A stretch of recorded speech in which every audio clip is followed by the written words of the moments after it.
And we are live. This is Dark Journalist, and it's great to be here. Wow, it's a fantastic crowd already.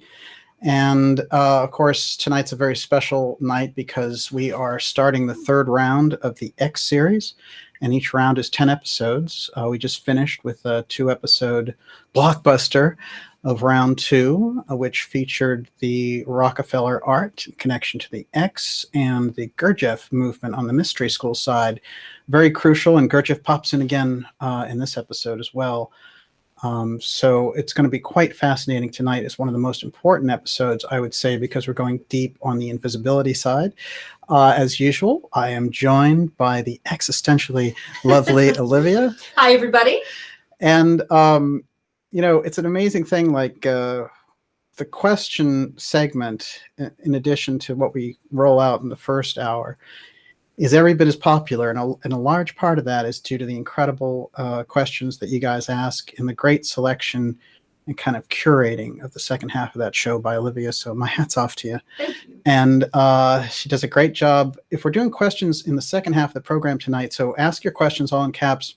It's the easiest way to keep track of everything, and it helps us, you know, as things get busier and busier, to really see the questions. Just ask the questions once, we see them, and they'll pop in there. And, you know, as far as I can tell, the what we've been really getting, a lot of people are really picking up on, I would say, with the X series, is how we're really traveling between the mystery schools in this period, particularly 19th century, right up to what's happening today with this battle over the Space Force. That is the basic time corridor that we're working with, and that is the time corridor that we're working with tonight. But this technology goes all the way back. And so when we track things along mystery school lines, when they talk about airships and movements like Theosophy, for example, or Anthroposophy, or the Edgar Cayce work, what we're really getting is this incredible layout of, you know, the past that they're kind of offering us, the past that's been forgotten, the species with amnesia, as Graham Hancock said. And we wish Graham a very happy birthday, 68th birthday yesterday.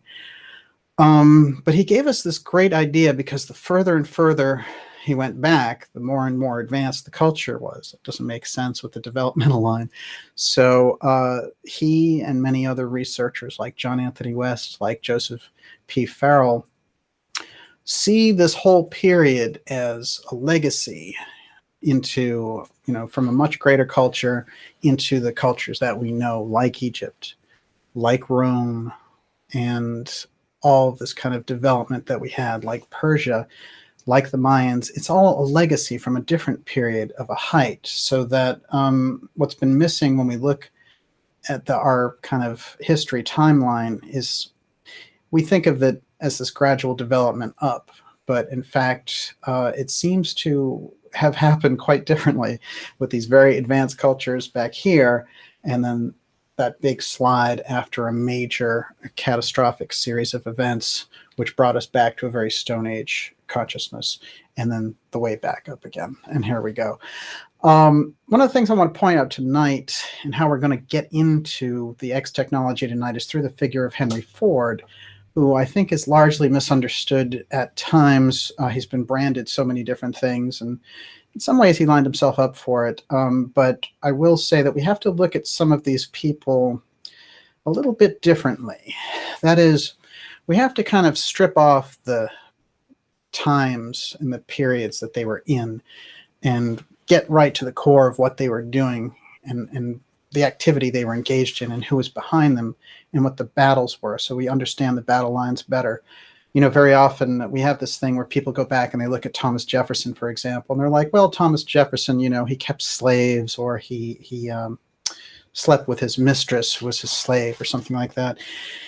And they want to take him out of the context of the 18th century and plop him into the middle of the 21st century, where it took us hundreds of years and marches and battles and water hoses and all that stuff to get through to a blending of cultures. And they want to kind of minimize these people who were back there doing these incredible things. And I hear this type of thing when it comes to Theosophy also. I think it's a really bad track to go on, because these people are working through the periods that they're in. And I feel that, you know, very often we find with people like Blavatsky, for example, this is someone who was an incredible contributor to our culture. And we can't look back at them now and sort of try to apply this 21st century paradigm on them. It's not, we're not going to get to the root of their work. We can see them as a general flowering of humanity, just like the founding fathers. You know, they weren't perfect by a long shot, but they brought together something crucial and amazing, which was the Constitution. So, you know, that's what we're going to do with Ford tonight, is we're going to strip away, when we get into the questions section, let's not worry about, was Ford a racist or Nazi? I mean, it's going to come up, his association with all that. But the core of this, what we're looking for is we're looking for the X connection.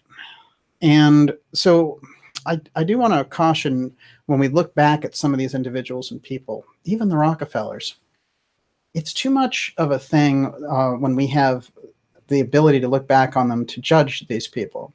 And this is a tricky line to walk, because we have to see what they were up to and see it objectively without judgment. And I think we get a better penetration to see through them and the things they're dealing with. That way we get to the other side of the secrets that they've been keeping. If we just feel a kind of moral superiority and moral certitude when we deal with them, I don't think it's going to go as well, because there is something about that kind of 2 minutes hate from 1984 that I've discussed here before, where and I see many outlets using this, where they'll take a particular political figure and they will just hammer away on this person. And it's kind of tricky, because even if they are part of that system and they are responsible, there is a certain point at which that kind of a catharsis, that kind of outlet, doesn't help us get to the truth of the matter, and it's kind of temporary catharsis. So we avoid that completely in this show, as you might gather. And hopefully, you know, doing it a little bit differently like this, you get a little bit of a different flavor, that we're not inciting you to some particular passion against a person. We're trying to get to see what the mystery school influence was with the deep state, with the advanced technology, and with this kind of halls of secrecy, and what is the secret that they're actually keeping. I mean, it's kind of the crucial question. So what I'd like to do right now, since we're starting the third round of the X series, which is all about tracking the X Steganography through history into these programs in the 20th century that became the foundation for the 21st century of government secrecy around technology. The X Steganography, and it's interesting too, and one thing I want to mention here is that so many people have been sending me fantastic updates about things, and suddenly we see steganography coming up as a very negative connotation, saying, well, spies use it, Russian spies use it, and it's, you know, it's part of this whole computer hacking thing. And sure, you know, like steganography or cryptography can be used in that way. Interesting, however, the sudden negative connotation around it, since we've been really tracking it. And in my estimation, the X Steganography is such a breakthrough that I'm calling it the Rosetta Stone for what we're after here. I'm trying to break the wall of secrecy. So you might see everything from MSNBC to these computer magazines using this term steganography suddenly, and really kind of using it to bash things and make it a kind of a dangerous phrase. Don't fall for it, because the steganography is how we're going to get to the truth about all of these different things.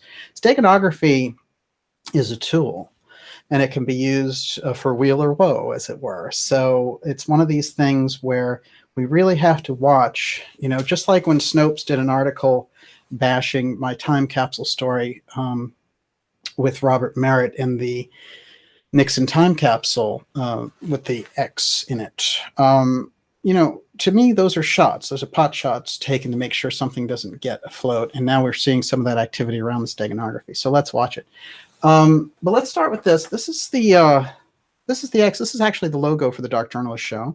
It's a very simple logo, and I chose it that way because I was thinking of two different streams coming into someone's consciousness and reality, which is the controlled reality, and then the right near it, right under it, this kind of thinner veneer right underneath was this reality to this incredible tapestry of ideas and knowledge. Now, the 3 rules I adopted for dark journalists are very good to adopt when you're looking at any of this stuff. Right now, we're seeing all kinds of things flood into the alternative media, and they're full of disinformation, like the TTSA. I'm very happy to say that I've done shows on that, kind of looking into it, and I've exposed the CIA elements just controlling those people and controlling those movements.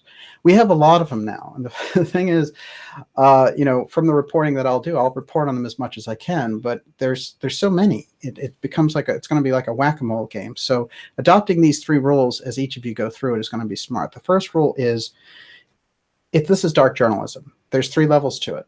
The first level is simple. It's the official story. It's what we hear generally when a deep event happens and they try to kind of cover the danger elements inside. So the Kennedy assassination is such a great example, and we've covered that extensively here. This is 55 years later, come November, and they're still covering that up. The official story in that case just won't wash at all. Oswald was, of course, an intelligence asset and had, about as much possibility of assassinating Kennedy as, the driver, as it were, because we've heard that disinformation go out too. Now, the official story is in place usually to cover a particular incident and to protect the institutions involved. Now, the second level, which I think is a crucial level that we see a lot, is the counter story. When people come in and they say, what's going on here? How is it that the government lied about this? Or the officials investigating it looked into it but left these crucial facts out. And we see people like Peter Dale Scott and other heroes along this line who've really dissected and become that counter story. So you get a lot of professors, you get a lot of researchers, you get a lot of people looking for the truth. And that's a crucial level, I think. The third level is the important one, and this I'm seeing everywhere. I mean, we're saturated with it. It's junk conspiracy. That is a third force in dark journalism. And what the junk conspiracy will do is it will come in with something, it's like flat Earth, for example. It comes in with something wild. It comes in with something that grabs attention, follow the rabbit hole, this kind of thing. And we see so much of it that it pulls so many people in this wrong direction that intelligent people looking at these situations, looking at the junk conspiracy, say, oh, this is so crazy, I'm just going to go back to the official story. You see how that works. So, we have a lot of different situations about that. So let's use the Kennedy assassination real briefly. Official story, Oswald did it with a broken gun from the 6th floor window, even though he was on the 2nd floor. That's the official story. He was a crazy communist, even though he worked for right-wing Guy Bannister, who, by the way, was the guy who invented the X-Files by researching UFO cases in the late 40s. So that's the official story. And that 3 bullets created 7 wounds. So the secondary story, the counter story, which is often called the conspiracy theory by the media, is that there were CIA elements involved in the assassination and that the government covered it up. Or at the very least, the government covered it up because there were rogue CIA elements who were involved. This is the counter story with lots of good research, lots of evidence, lots of details, lots of committees, etc., but dismissed as the conspiracy theory by the mainstream media. Third level, junk conspiracy, the driver did it. It's very simple. And, we've heard stupid things like Jackie did, that's junk conspiracy, straight up. And we see a big junk conspiracy one going out now, which is the JFK Jr. Story.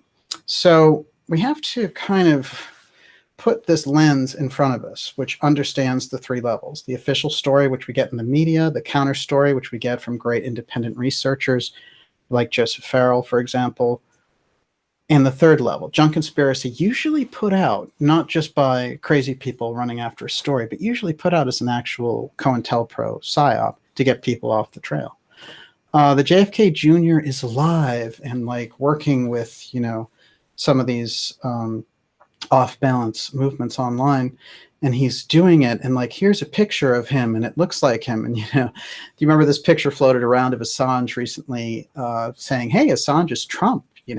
Look, that's all that stuff is to block the fact that we've brought forward the John Trump X connection.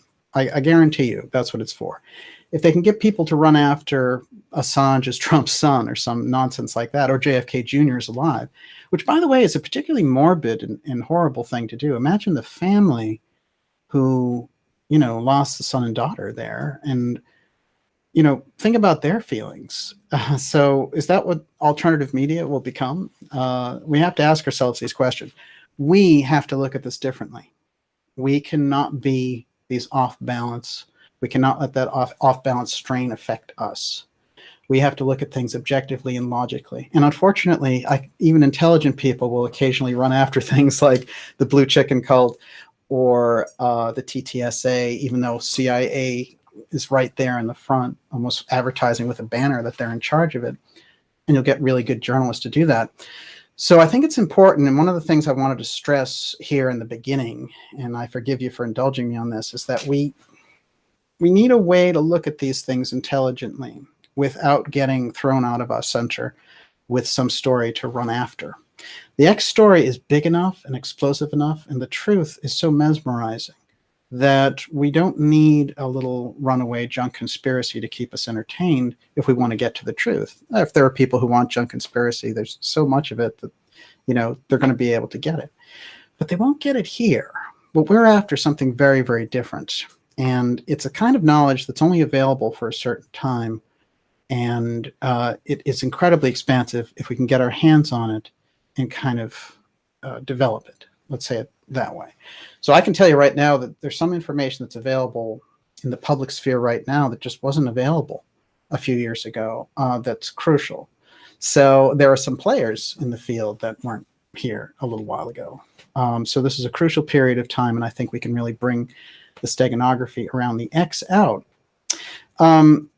So X steganography, you might kind of look at it like this. There's a program out there that, and a lot of this program is associated with the UFO file, as we've demonstrated on this show. Now, the UFO file has something I think that's quite important, which is that the level of secrecy around it, it's a bigger secret than the atomic bomb when someone gets close to it, which is why stories that get close to it often disappear. And when they hang out in the public space, they try to get discredited over time, and they look back on it and say, well, that Roswell story, haha, when in fact it was an intelligence officer who ran across the wreckage in the first place, and he was the intelligence officer for the only atomic bomb squad in the country at that time. So that story was very solid from the beginning until they started to monkey with it. And by the way, that story didn't come out for 40 years after it happened. So we're talking about something which had a long period of gestation and was not one of these throwaway stories. But we can see that this is the way that stories are kept out of the public mainstream, and they're fed this kind of junk conspiracy. But the X now entering into the public domain changes the equation dramatically, which is why this is kind of a volatile period generally in terms of alternative information, alternative research coming into the space. So we're actually in really a good position because so much of it is out there, and the timing is just right. So one of the things that I want to stress is the X steganography is a means by which these really, really black projects can communicate with each other. So what I did is I tracked a number of experimental planes and experimental projects, and over again, they would go black. And I'd be like, well, there's no record of them. But then I'd find something that connected them, and it would always pop back up as an X, which told me that it was going black, and X became the way to track it by these groups. So there's a kind of volatile effect that exists inside these technologies that we can call the X technologies that exist inside places like the UFO file. Now, inside the UFO file, I feel what they're guarding, what we often assume and what we've we've really heard over the years, great researchers talk about, like Stanton Friedman, who I've had many great interviews with and conversations with, which are available on this channel. And what he's talking about is, something from an off-world civilization crashes. We have a crash retrieval team. They pick it up, they re-engineer it. Now, that process has taken place. There's no doubt about it. But I don't think that's the only thing that they're hiding. I think that they're hiding not just the technology that comes out of that, which would be certainly, highly classified, but this period of time tells me that it's something else. It's something that is completely volatile. So I've named it this kind of reality distortion effect. And the reality distortion effect is called apotheon, because apotheon is a word I chose by doing some research. And I'll explain more about apotheon as time goes on. But the apotheon effect relates, and we'll do a simple example, when people lose time in UFO abduction cases, or if electronics go haywire, if entire cities get blacked out when they're dealing with UFO sightings. These are effects that are taking place that are technological, that are physical, and missing time is a particularly good example, because if time distortion happens, if you ask any physicist, it changes the physical laws that the person is existing in.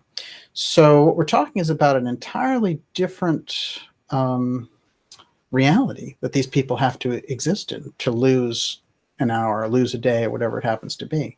So apotheon is something I think that we need to take as a fundamental tenet of what's going on around the X technology and why it needs to be hidden, and why these people and these groups inside the government that move it through these various government agencies treat it with such secrecy, and at times lethal secrecy, as we've seen in the case of many UFO researchers. And that became a very hazardous lifestyle for people in the 50s and 60s. And I think that, we saw later that they started to use this kind of discrediting disinformation technique. But early on, it was, you'd find people on highways and with carbon monoxide flowing. And so, that's a whole different kind of approach. So I think apotheon, which I'm going to spell here, is APOTHEUM, is something absolutely crucial for us to take as a fundamental tenet of how we search for the X steganography, because if we understand why the steganography is there in the first place, it's easier to track it. And we are able to dismiss things that aren't actually X-related, even if they're using the same symbology. So I hope all that's clear, and we're going to go deep into some X steganography tonight. Before we do, I want to remind everyone to go to the Dark Journalist website, sign up for the newsletter. It's a free newsletter, and that is something that I've found, forget about social media networks.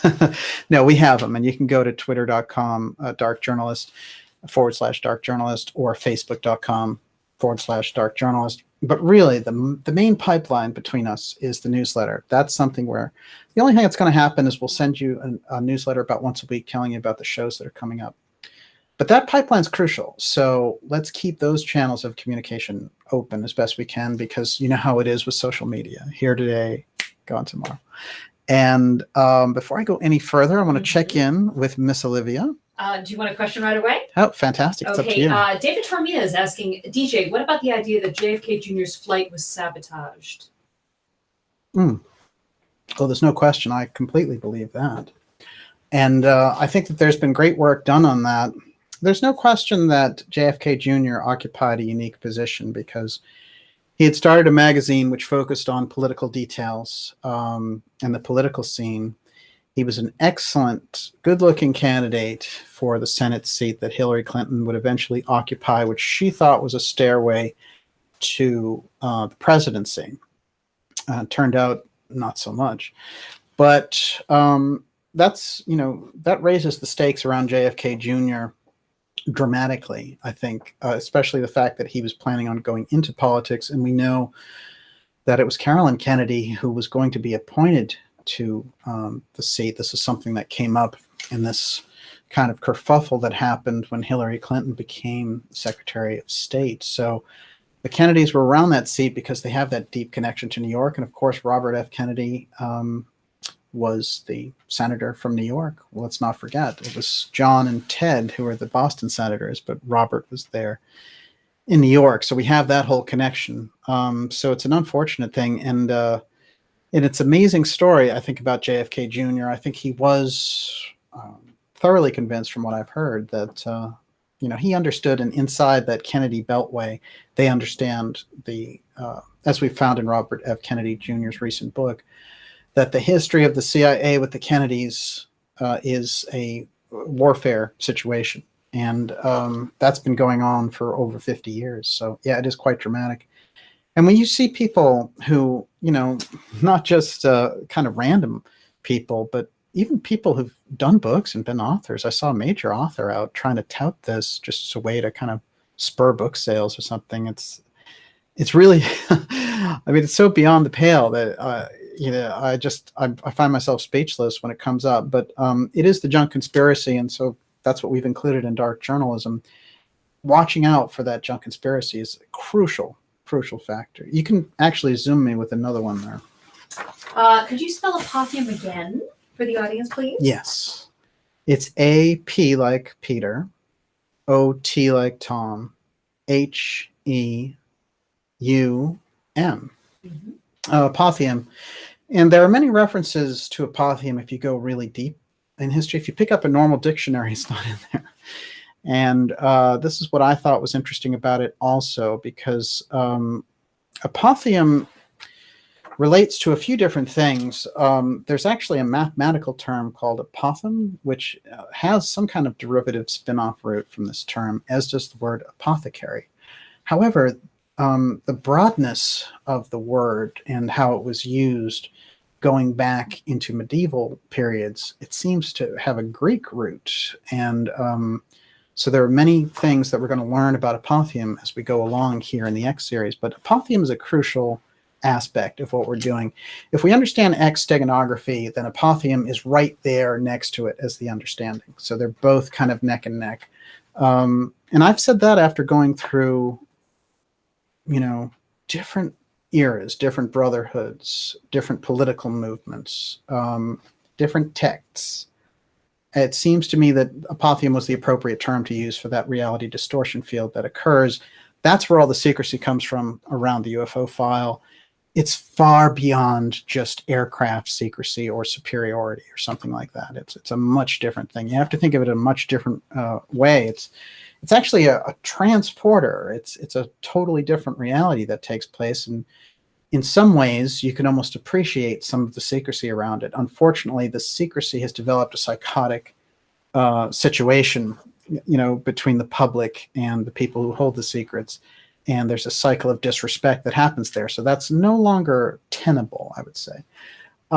Let's do a couple of basic things about the X, and then we're going to get into Ford and Project XTECH Invisible, which is absolutely important, which takes in Mercedes-Benz and which takes in also this connection that Ford had with the Nazis and how Walter Dornberger got his hand on the X in the first place to make all those X planes that we have tracked.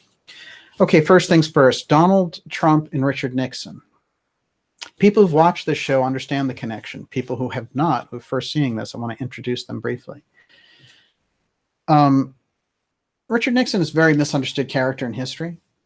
Had great access to the UFO file. Been working on it for Eisenhower and as part of something called CIA Blue Book, which was the real deal. And, you know, Blue Book that we hear about and that they're making this series about with Littlefinger, he's in there, of which Olivia, you gotta love that. That Littlefinger? Yeah, I love Littlefinger. Exactly. He's like my favorite character. Littlefinger from Game of Thrones is playing J. Allen Hynek in that. And what is fascinating about it is, you know, J. Allen Hynek was supposed to be on the skeptical debunk team, and then little by little he started to realize, oh, these guys really are, you know, there is a real reality going on here, and around the UFO factor and the UFO file and these cases, and it's getting the whitewash. And eventually he jumped ship, and in the 70s became the lead UFO researcher, really. And then Close Encounters of the Third Kind, that's all J. Allen Hynek work, really. And he's featured very prominently in this period. And they were toying with disclosure back there, but why were they toying with it? Well, because Nixon was working on the idea of an alternative energy resource, and he felt the time had come with the UFO file to bring it forward. Watergate stopped that, and you know, his most of that work that he was doing was taking place around Pine Gap. That's where it was more comfortable, as opposed to Area 51. We've been doing Area 51 here since the 40s.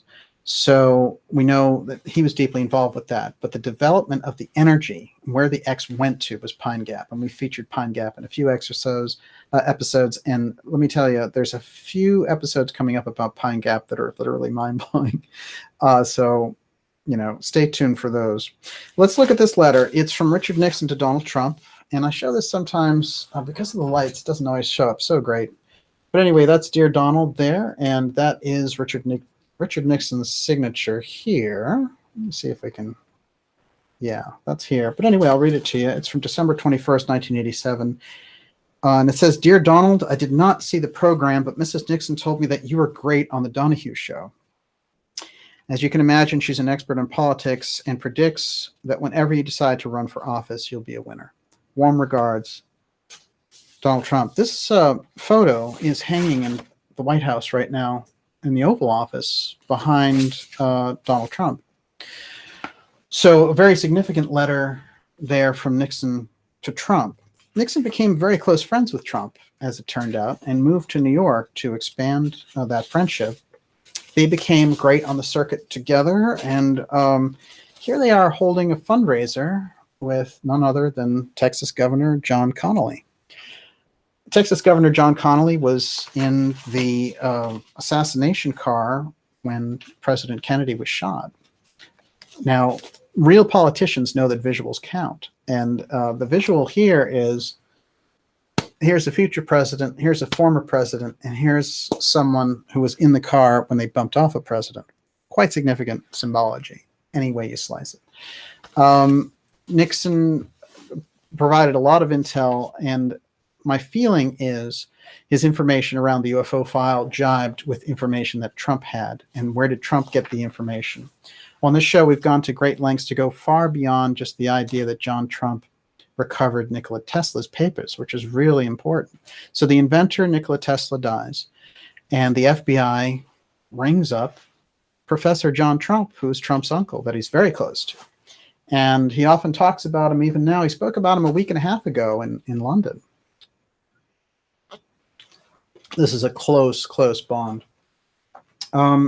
Professor John Trump, I've read his papers. Olivia and I went to MIT, and we found out that all of his papers were kept in box X. It was just ironic. But you see, the idea is this is the way to track the steganography. How do you track the technology? So there's a whole thing to be looked at when we look at X steganography, because somebody could just say, oh, well, there's an X on that box. True. But the thing is, when you think of it in terms of the X planes and how they were kept secret and how the whole developmental project around the X took place over many decades, then having his materials at MIT in box X is quite significant, actually. So it changes the paradigm when you have the X as the Rosetta Stone. It's classic. And it has done that for me and for Olivia also.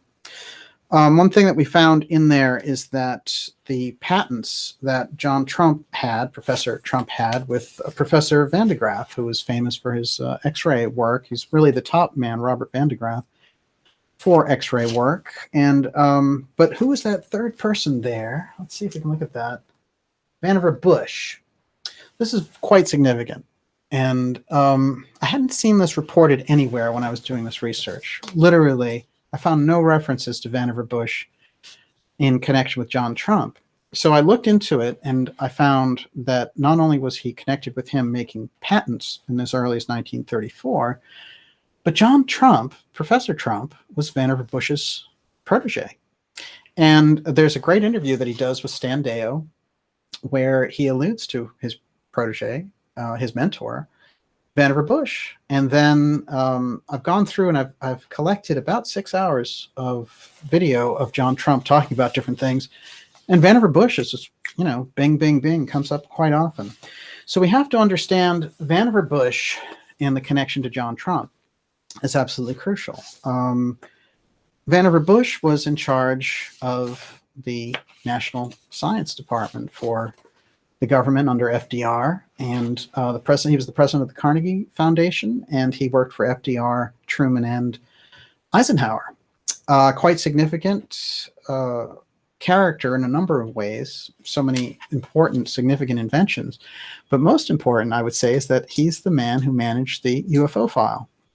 So that's on record now, and it comes about through official Canadian documents by someone named Wilbur Smith, who put it on the record.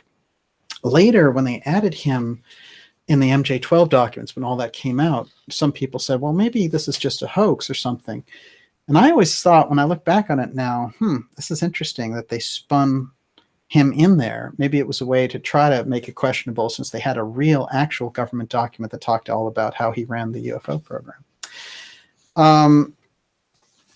When we mentioned John F. Kennedy there, of course, that's Governor John Connally, who was standing there with Richard Nixon.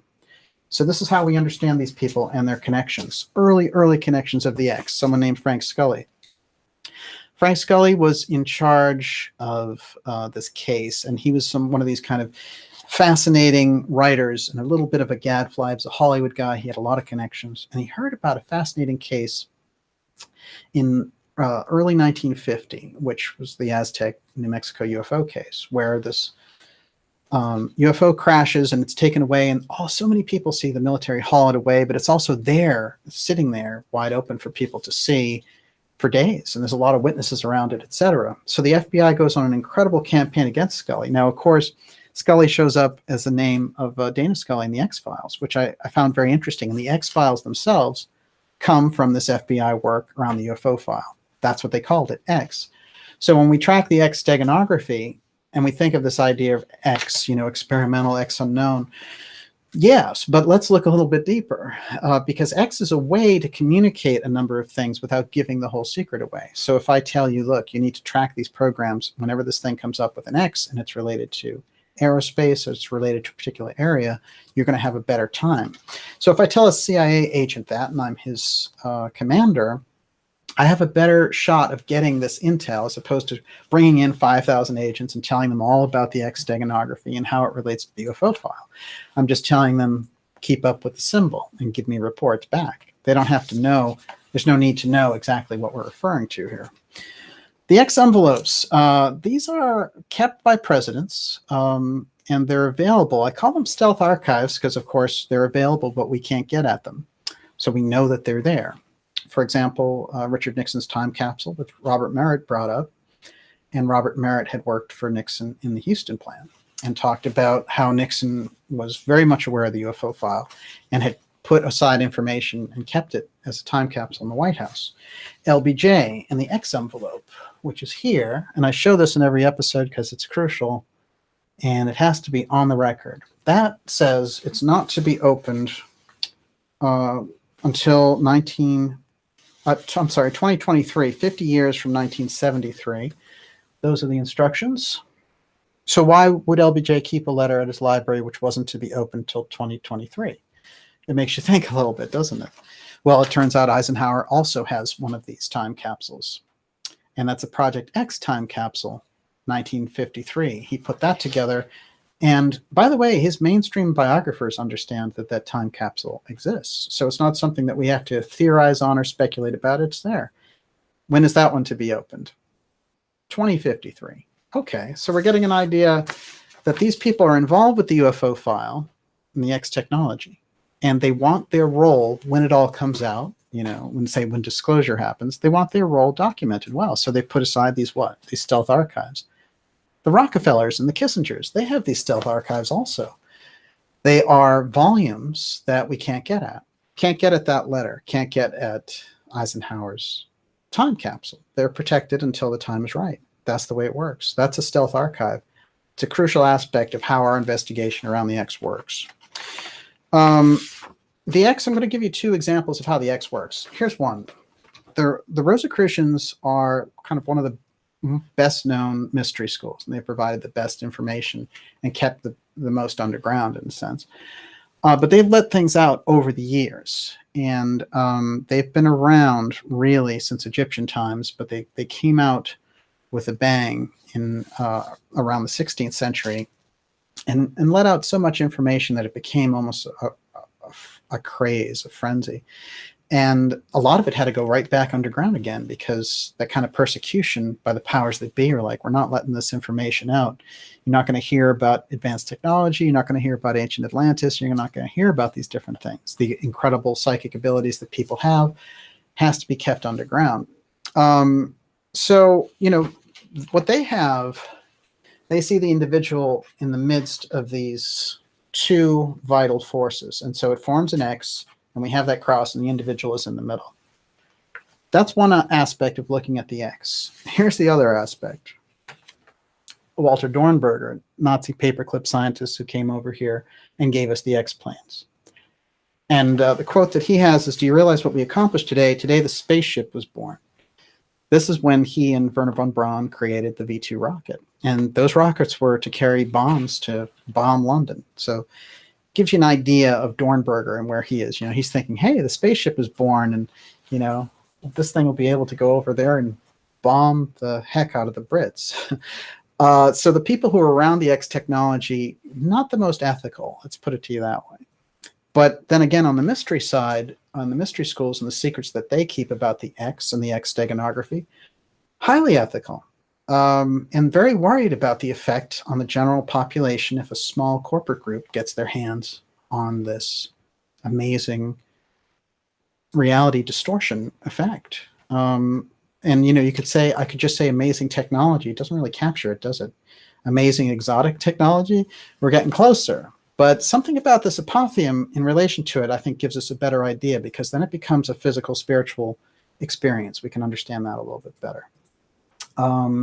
So now, with all that in mind, let's take a look at the X through the figure of Henry Ford.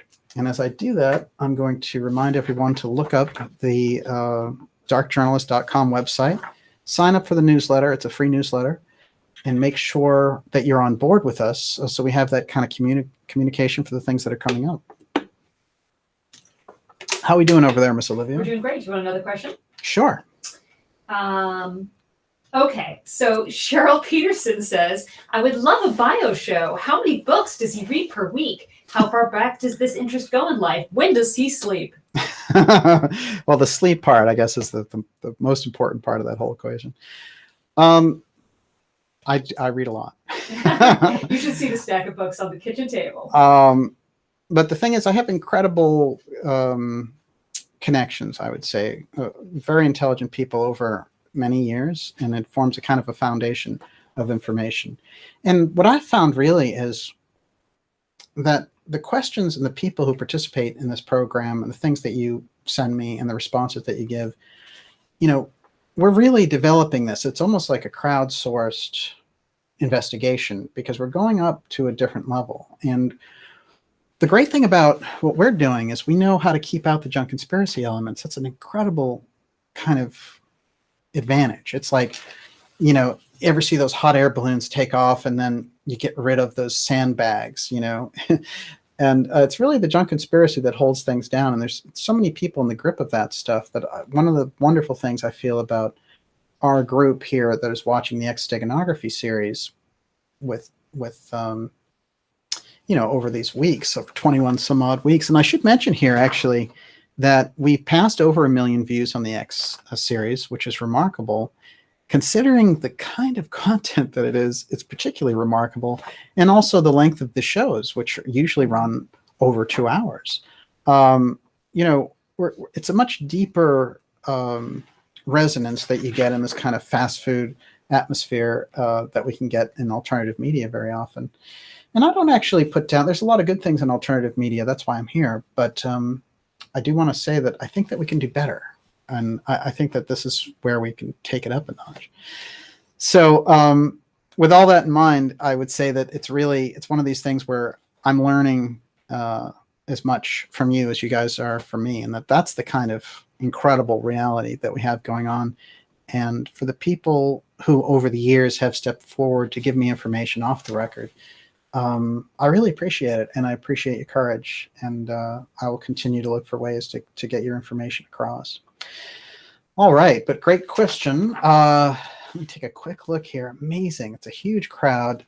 And I am saying that we're doing Saturday night here, which is unusual for us. But yesterday we released an explosive, and I mean explosive, interview with Catherine Austin Fitts on her time finding out about HUD and its relationship to the Space Force and the space funding and the secret Space Force, and that whole black budget gigantic whirlpool that's grabbing this incredible missing trillions. Catherine Austin Fitts and her research is, it's still not understood well enough. And I would say that,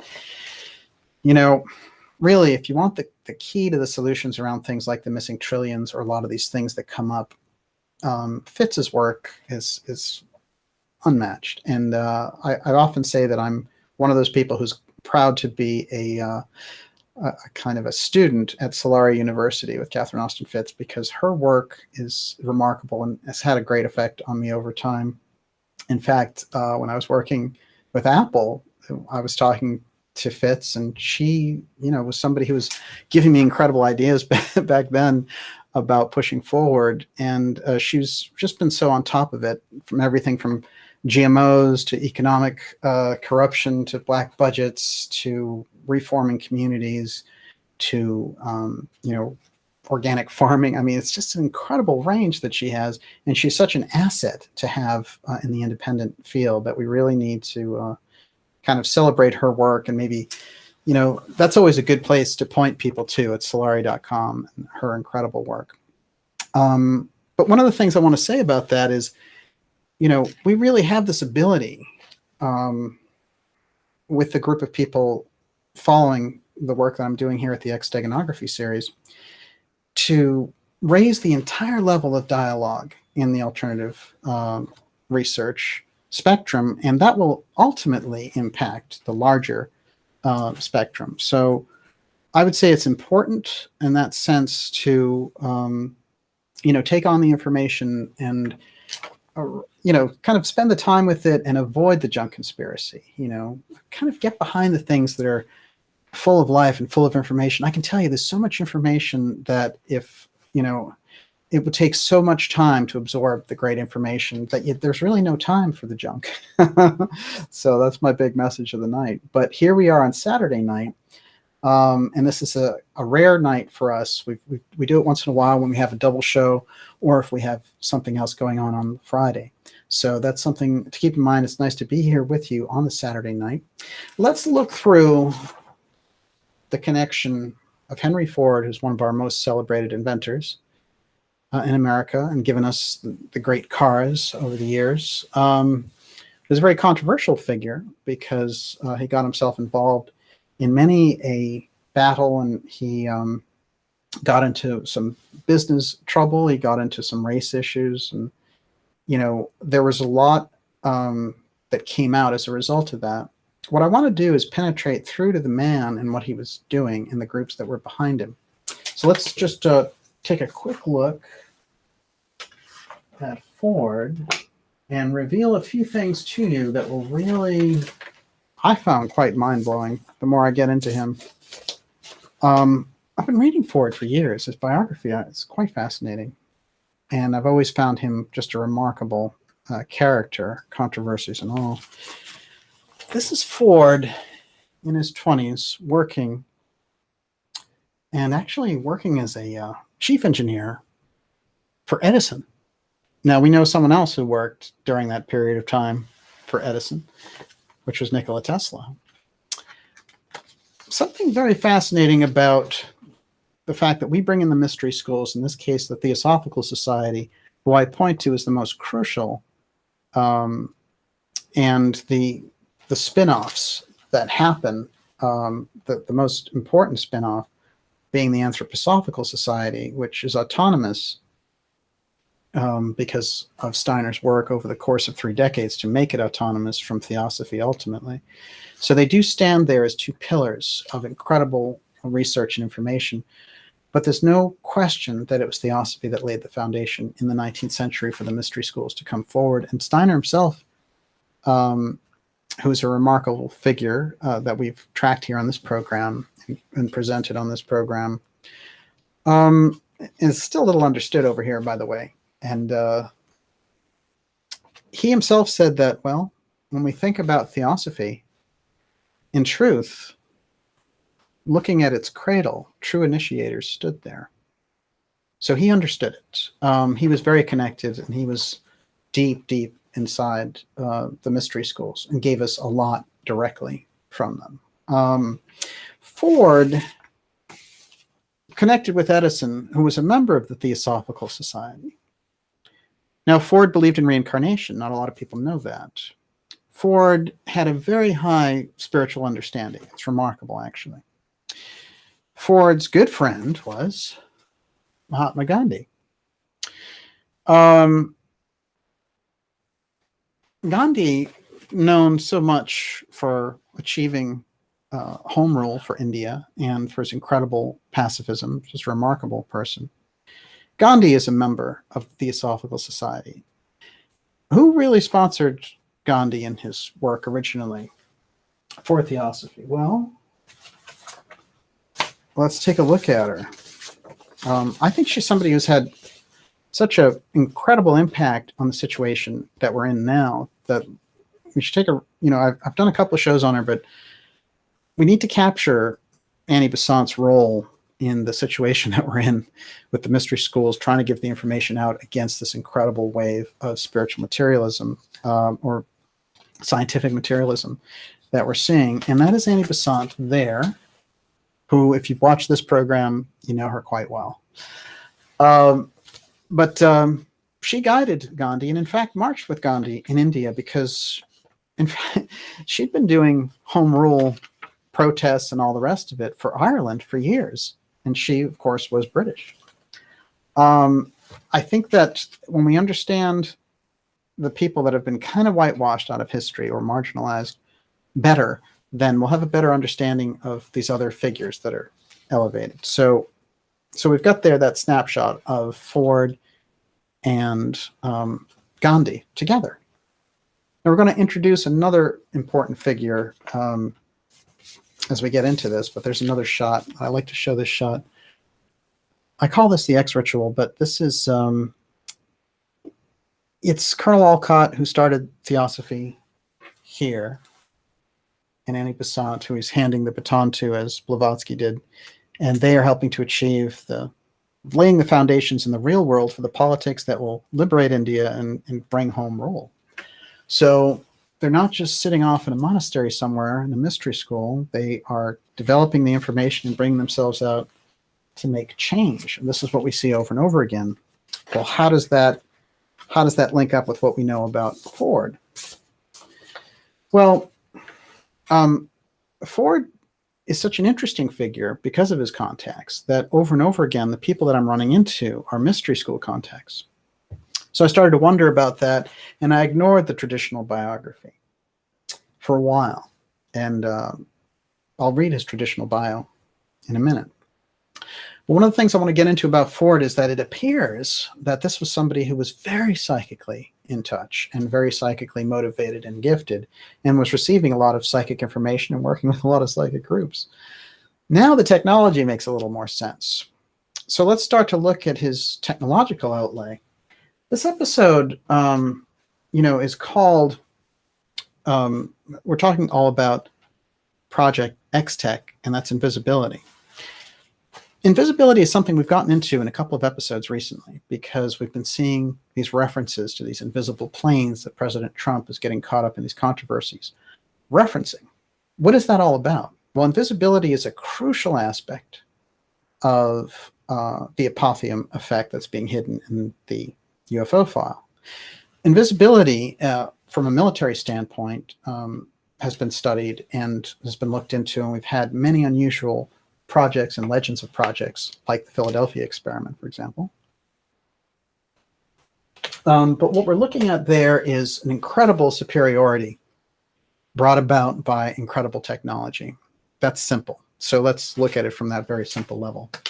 Recently, when looking at the different things that were coming up in relation to Trump in this invisible plane section, and I've shown these, which is that Trump has a habit of mentioning this technology. And I just want to show a couple of quick examples of that. Donald Trump thinks the F-35 is literally invisible. The F-35 is actually built from the X-35, which we've shown their logo here, and we will again about the hat trick and what that whole pulling the rabbit out of the hat is all about with the three aces in it. Now, rather than just sort of run around after symbology, it seems to me putting that directly as a patch for the X-35 plane is telling us something, especially the term hat trick in quotes. Gives us an idea that we're talking about a hat trick, something appearing and disappearing. I think that's pretty obvious. I don't think that we have to be labeled conspiracy theorists for thinking there's something a little bit odd about the hat trick mentioned, especially since he's calling it literally invisible. Now that's Trump there at a meeting, Lockheed Martin, talking about it. Here's more picking up on that. Huffington Post. 7 times Trump bragged about planes that literally don't exist. What's he talking about? The F-35, which is based on the X-35, which comes out of Walter Dornberger's X planes. These are the advanced planes that were brought over by the paperclip scientists and hidden in the UFO file. And by the way, you could say that they had good reason for hiding it because they had, as we do now, have all these enemies and we don't want them to acquire the technology. The baseline secrecy is understandable when it comes to this. The intense secrecy around the UFO file is a different matter completely. Here's another one. Trump's bizarre comments about invisible planes to the Coast Guard. Read them in full. That's the Independent. These are documented. There's actually, from Trump now, I'm counting 9 different references to invisible planes in a public setting. That's a lot. So obviously his staff would say, well, you know, don't talk about those invisible planes, please. It's giving you a lot of controversy.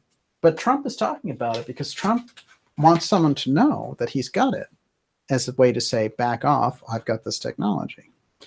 Trump thinks stealth planes are invisible. This is from Now This, which is syndicated. And there he is. And there they are showing the Wonder Woman graphic that we showed 5 days before in our episode and talking about this. I thought that was kind of ironic. So invisible planes are now on the playing field as something to be figured out. And there's a lot of backtracking in the media saying how scandalous it is that Trump has mentioned this. Well, is it? Or is he trying to graduate us? Or is it a slip of the tongue? Seems to me it's more than a slip of the tongue. Well, let's look at other groups who've talked about invisibility.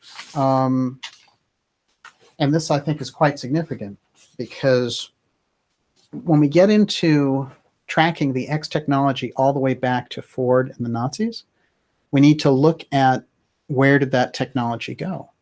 And that technology, through companies like Mercedes-Benz, which were great recipients of the technology of the time, have developed it since. So Mercedes-Benz went on this incredible campaign just a few years ago to give us a promo for something they called the invisible car.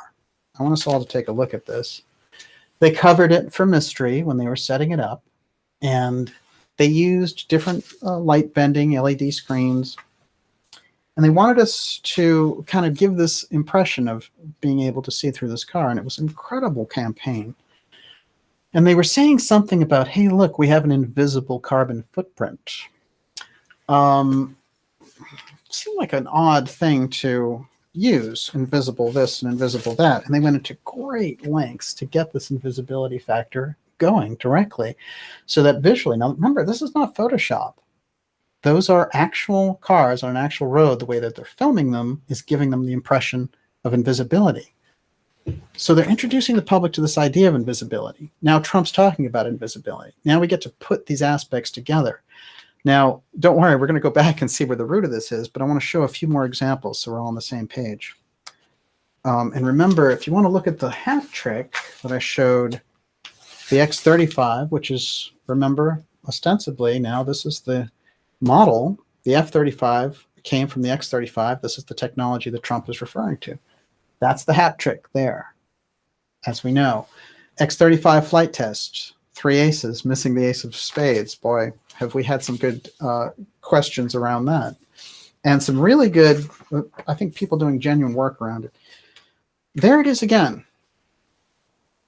There's the Mercedes-Benz test. What's going on there? Why are they emphasizing this invisibility? By the way, they're not able to hide the wheels, as you can see, because the wheels and the way that that works, somehow this trick, this invisibility trick, didn't quite cut it. So we've got Trump talking about invisible planes. We have Mercedes-Benz showing, hey, look, it's invisible car time. If they had an invisible car, is that something that they could get out on the road? I mean, is it something that they could market as a technology? If we had invisible technology, of course, I mean, not only are we kind of the superpower of the world right now, but that would make us even more beyond a superpower if we have invisible technology. Are they letting it out? Are they telling it for the public to see in little ways? Here's another report on it. New trend. Everyone from Harry Potter to Frodo Baggins has already got an invisibility cloak. Taking the principle that to see something, you need to see what's behind it, they covered the driver's side of the car in mats of LEDs and mounted a digital SLR camera on the opposite side of the vehicle to create this. What is it? That's really, it's apotheon effect, at least visually. So now one of the things I pointed out on the show is that the frequency in the UFO file and in the UFO cases that we've seen, and we actually, Olivia and I were just looking at a case that Linda Moulton Howe did, which was all about these UFOs that disappeared. But I tracked this case from 1943 where a plane actually flew into one of these invisible craft and was destroyed. So then we started going through it and seeing reference over and over and over again to this invisibility cloak on the UFOs that exists in a lot of cases. And, you know, I started to realize when people were saying, you know, I looked at the craft, I was looking at Charlie Foltz's testimony about looking at the Allagash incident craft. And he looks at the craft and he says, poof, it's just gone. And I was thinking to myself, is it like that though? Or is it just disappearing? And over again, when you go through these cases where they say, oh, it just jets out of here. Actually, what happens if you read the testimony is it blinks out. That's what they actually say when they're pressed a little bit on it. It doesn't take off fast. It blinks out. It's a totally different kind of technology. And that's something that I think was developed. And, you know, we were able to get our hands on some of that. It was developed in our own programs also, in addition to whatever it was these people were seeing. But we won't make too many conclusions about that just yet. Let's see where this could have come from, just to get an idea from it. Let's take a look at some of the models that Henry Ford kept secret. I think that when we look at Ford, we have to keep a couple of things in mind. He's a master mason. That's one. Incredible connections there. Incredibly connected to people who are deep in the Theosophical Society. Deep believer in spiritual traditions. But reincarnation, which is really edgy, him in his field, you know, which is really kind of like middle America, Christian, straight ahead kind of a thing. He's the chief engineer for Edison, who is a theosophist, working with Tesla and exploiting Tesla, as we know. And his connections take us to Gandhi, but it will also, his connections are eventually going to take us to Krishnamurti, and I'm going to show that in this episode. And Krishnamurti was the height of what the Theosophical Society was trying to do. So we need to understand the Mistress School connection to the X Steganography to the UFO file to get at the XTECH. Is that reasonable enough? Okay. And it seems that whenever we get into this lane, whenever we're studying this, we always, and I mean always, without a doubt, run smack dab into the JFK assassination. Inevitably, the battle that took place during the Kennedy years is reflected in this entire understanding of the secrecy around space. So that's the way I'll put that. The Foreign Foundation, their chairman was John J. McCloy. John J. McCloy has a very unusual history. He was the head of the Chase Manhattan Bank, and he was appointed to the Warren Commission. He was one of the people in the Warren Commission who did the whitewash on the Kennedy assassination. But he also is one of the people, and thank God we have Joseph Farrell to inform us about this, who released thousands of Nazis from the Nuremberg trials. And he was a big part of the reconstruction of Germany. Now, also interesting in this regard is that McCloy shared a actual booth during the 1936 Olympics with none other than Adolf Hitler. Now, Hitler, of course, is a major kind of tracker of this XTECH because he's working closely to develop this wonder weapon. And there's a lot of very mysterious things about Hitler. I try not to emphasize, everyone would say, well, Hitler had a super weapon, and we know about the Nazi bell. We're starting to get information about it. But now I think we have a good link into the Hitler story. So I'm going to bring him in as we get into the Ford story deeper. Let's take a look at Ford's secret X engine. It's called the X8. It was created in December 1925. It's here. It's the first engine that used this X shape.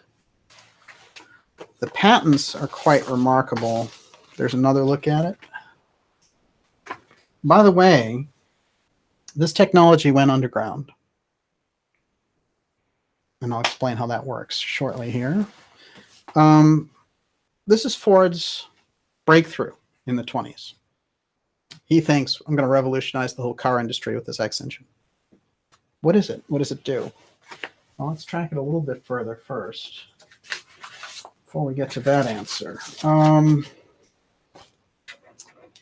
Yeah, that's a good one too. Well, I'm doing this, Miss Olivia. How are you doing over there? I'm doing great. You want to comment?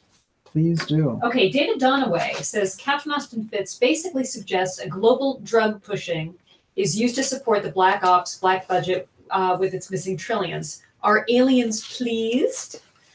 Well, I don't know what happened last time you talked to them and asked them. That's the question, David. I think though that we have established that Catherine does believe that they're at the top of the very top of the pyramid, that there may be off-worlders. That's very different, yeah. Well,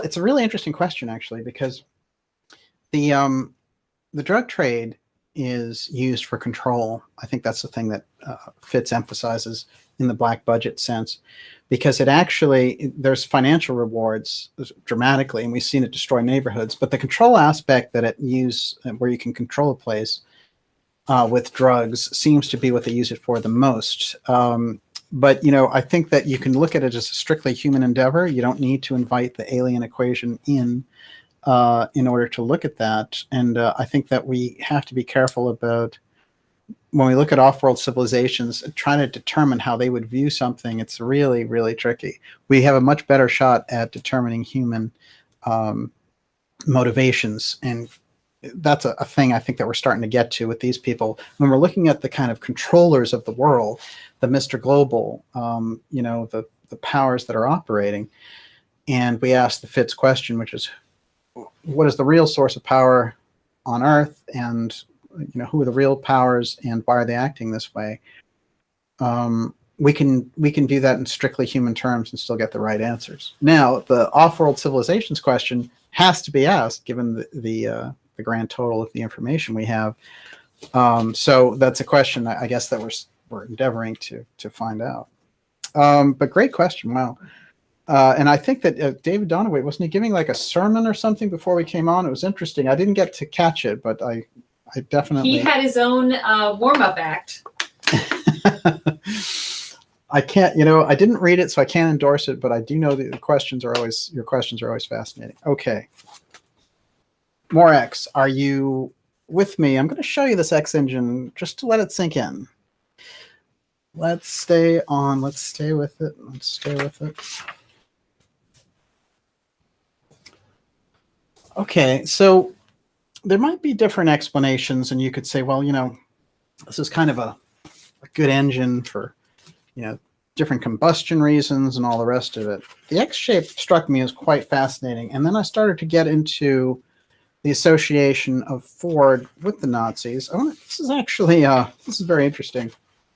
Hitler, who had a Mercedes developed just for him at his rallies. Here we go. That is Hitler's Mercedes there. And they actually sold one of these. And it was quite remarkable because in the Mercedes, the wheel being an X, I found really quite interesting. I hadn't been aware of it. And you know that when we do this research, some people would say, well, you start seeing X's everywhere. Well, when you get into Mercedes-Benz working with Ford's X engine and you get into Hitler, then it starts to make a little more sense when you see something like that. It's okay, I think, to start to tie it in together. This is the inside of Hitler's Mercedes-Benz.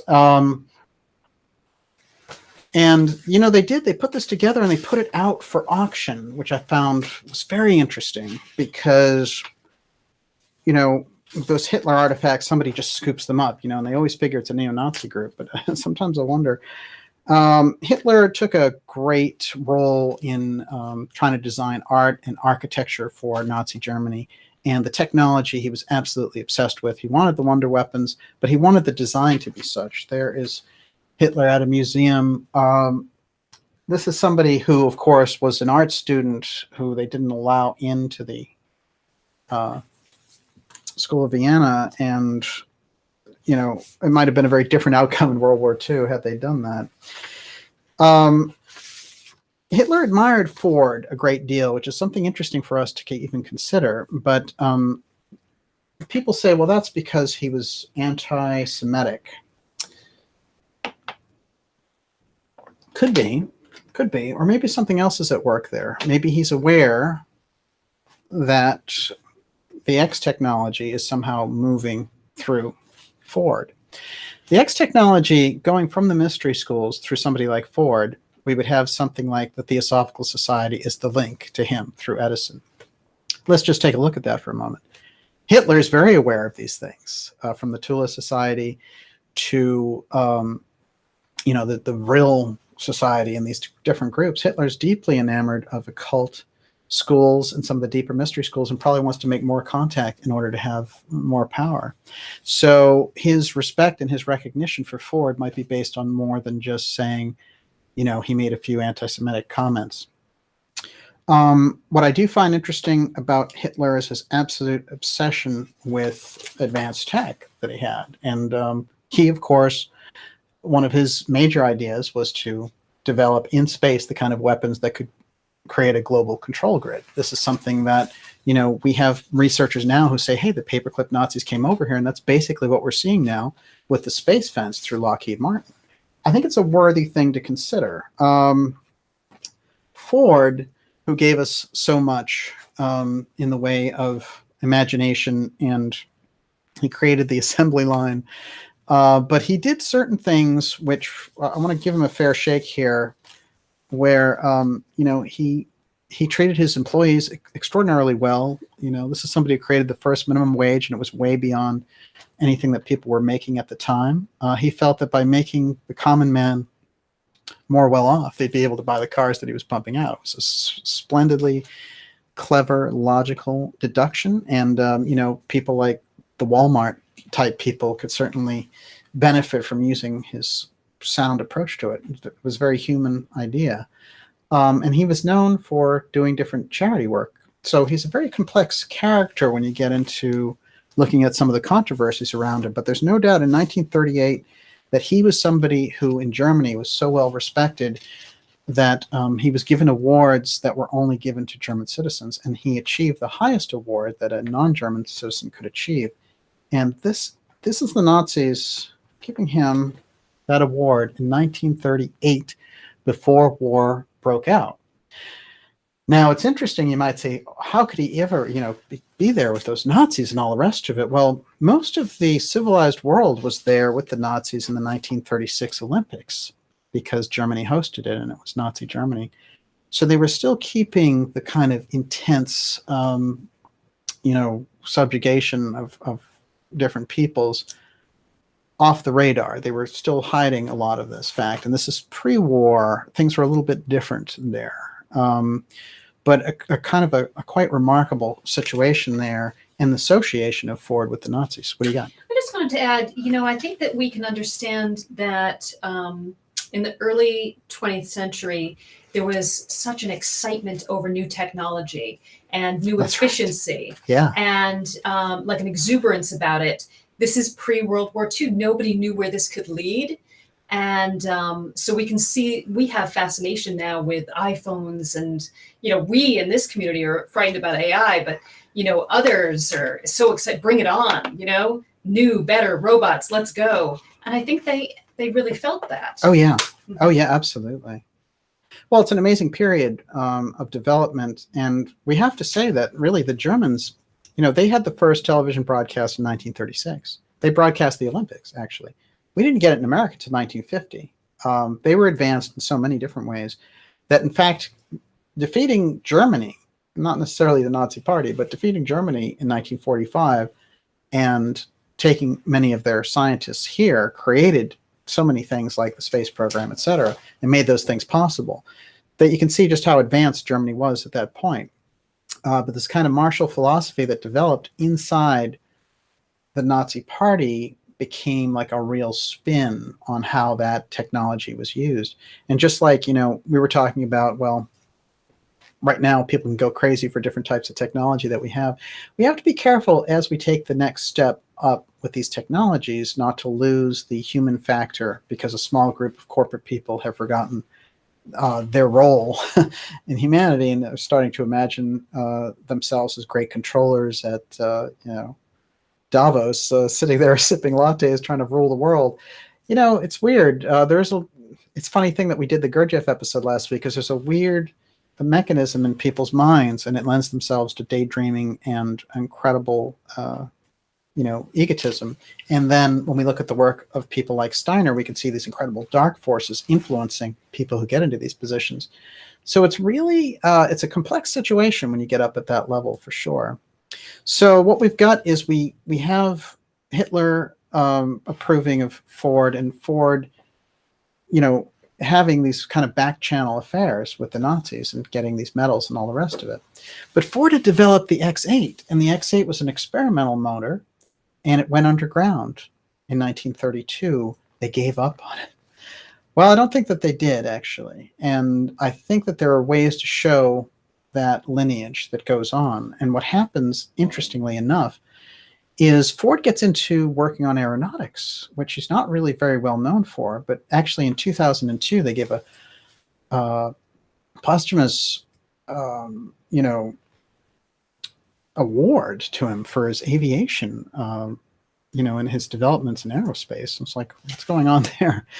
I believe the X8 was taken black in the early 30s because it was used as part of this black technology. But I think before the Americans really figured out what was going on, Henry Ford had somehow, this technology had come into the hands of Mercedes-Benz. And I'm going to kind of back this up a little bit as we go.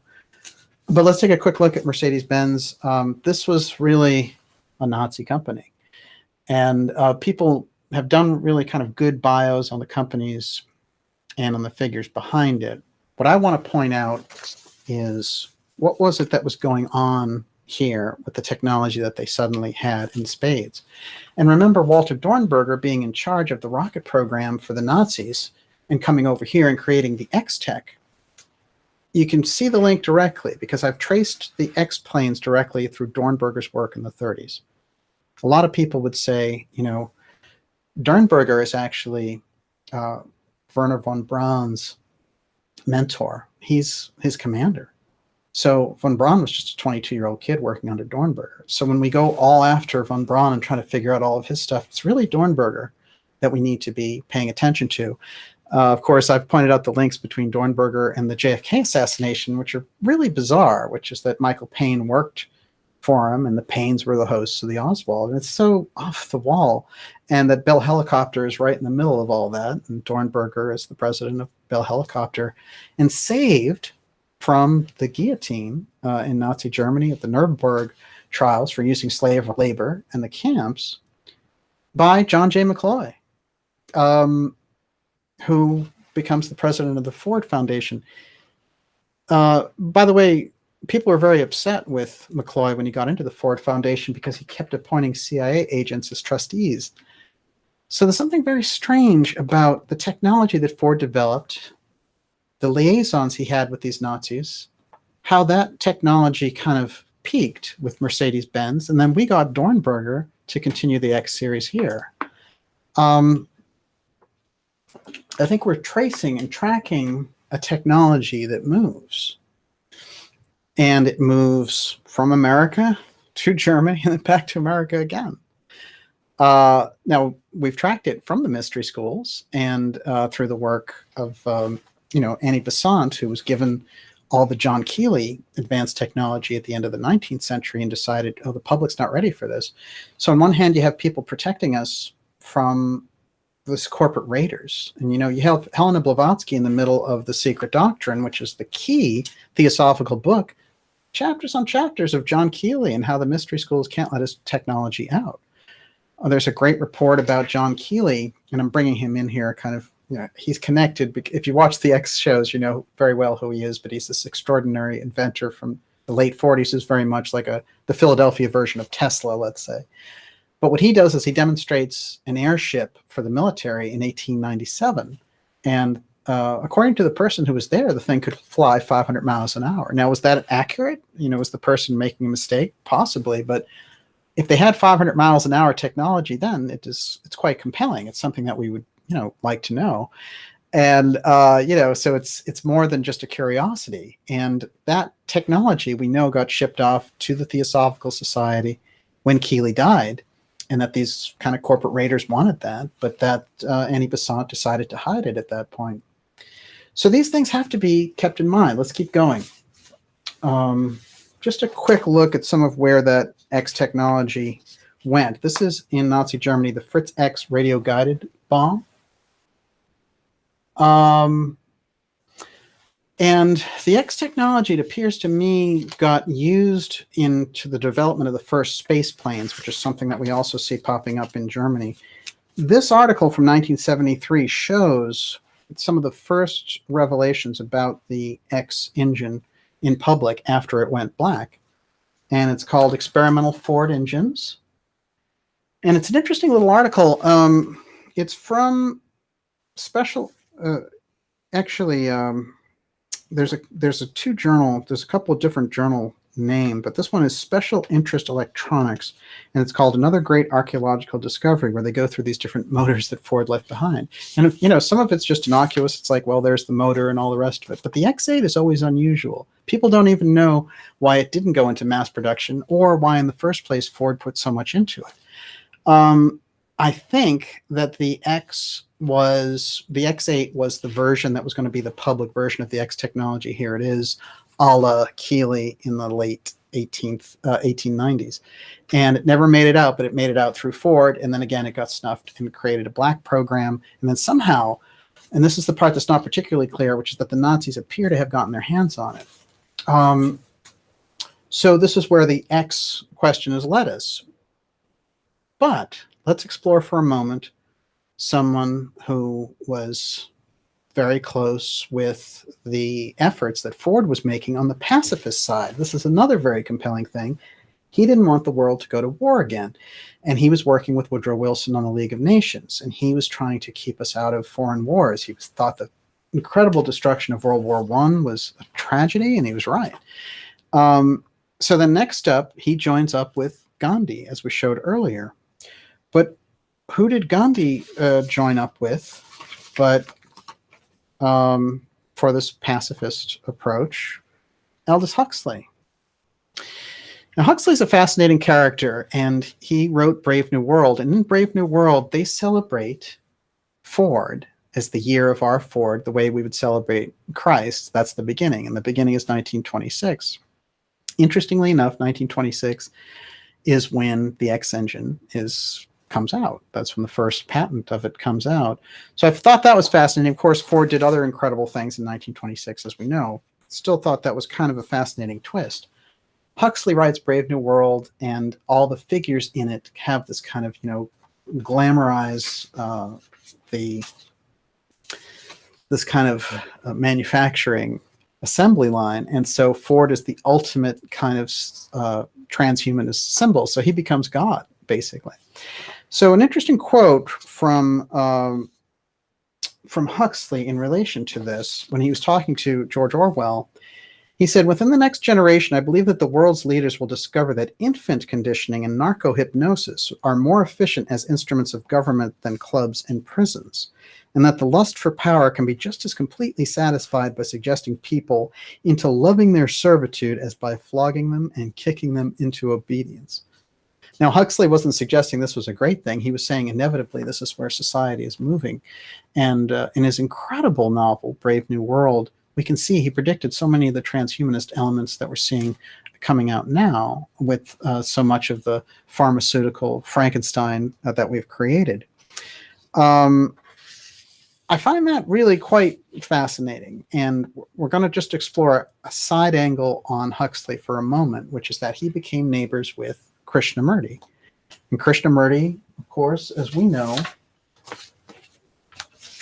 this is him much younger, but that's Krishnamurti, who Annie Besant brought over to America from India, to Britain from India, to become the world teacher. He was going to become Maitreya, the Lord, the main teacher. That's what Theosophical Society had built this whole thing up. And this was not, by the way, Blavatsky's doctrine. This was really something that Besant came up with Ledbetter. So here we have Huxley and Krishnamurti, neighbors in Ojai, California, working together tight. As a matter of fact, and I have it here somewhere, which is that Huxley actually wrote forwards to, there it is, to Krishnamurti's book. So what are we looking at here? Pacifists, the mystery schools, the X technology, and the war machine, all playing in the middle of this X technology. So we're getting very, very deep into where the technology went and how this whole thing about the UFO file happened. So, but when we look at it and we're looking at Ford and we're looking at this Nazi kind of co-opting of the technology and the pacifism coming from people who were deeply associated with the mystery schools, like Krishnamurti and through Krishnamurti, Huxley, and then Gandhi with Ford, and Ford being a pacifist, you know, this picture is starting to get very interesting. It's like the mystery schools are trying something. They're trying to put the technology out as a way so that a world war doesn't happen. But instead, small groups get their hands on the technology and use it to create a V2 rocket through somebody like Walter Dornberger. And then when we have to, you know, take on a world war and defeat Germany, what we do is we grab those people back and we say, okay, you know, we're going to use this technology for the space program. So there's that tussle, I think, that's going on. And then when we move into the future and we're looking at the Space Force and the things that Trump is saying about invisible planes, and we're getting into this, you know, what I call apotheon idea around the UFO file, and we're seeing that's reflected in many cases when there's, you know, companies like Mercedes-Benz who are deep in this clash of the X technology in the 30s with Ford, the pacifist going to the Nazis and saying, here's the X technology. Then I think we're looking at a very unusual situation. You know, it's sort of like these companies, the corporations are the inheritors of this X technology, and they are the ones who are managing the aspects, like the invisibility, for example. So Trump is there mouthing off to Lockheed Martin and saying, we have invisible this and invisible that. And it's sort of a way of bringing them to the table and saying, I know your secrets. I mean, I think you can really view it that way. So the X technology and the mystery that we have going on here, I think, extends across decades. Here's another little hint when we're looking at Theosophy too, which is that, you know, Besant, in bringing Krishnamurti to the public, this is not an egotistical thing, but it is a willful thing to kind of force the world teacher to come here and, you know, fix the situation before the world wars destroy the world. And so these are kind of acts of desperation, you could say, also on behalf of people who've been watching the situation very closely, clued in from the mystery school angles. So the mystery schools are something that I think that we can understand as they're putting forward different efforts at different times. And sometimes those efforts explode, maybe like the effort to try to reach out and pacify elements in Nazi Germany completely exploded in their face. It's possible.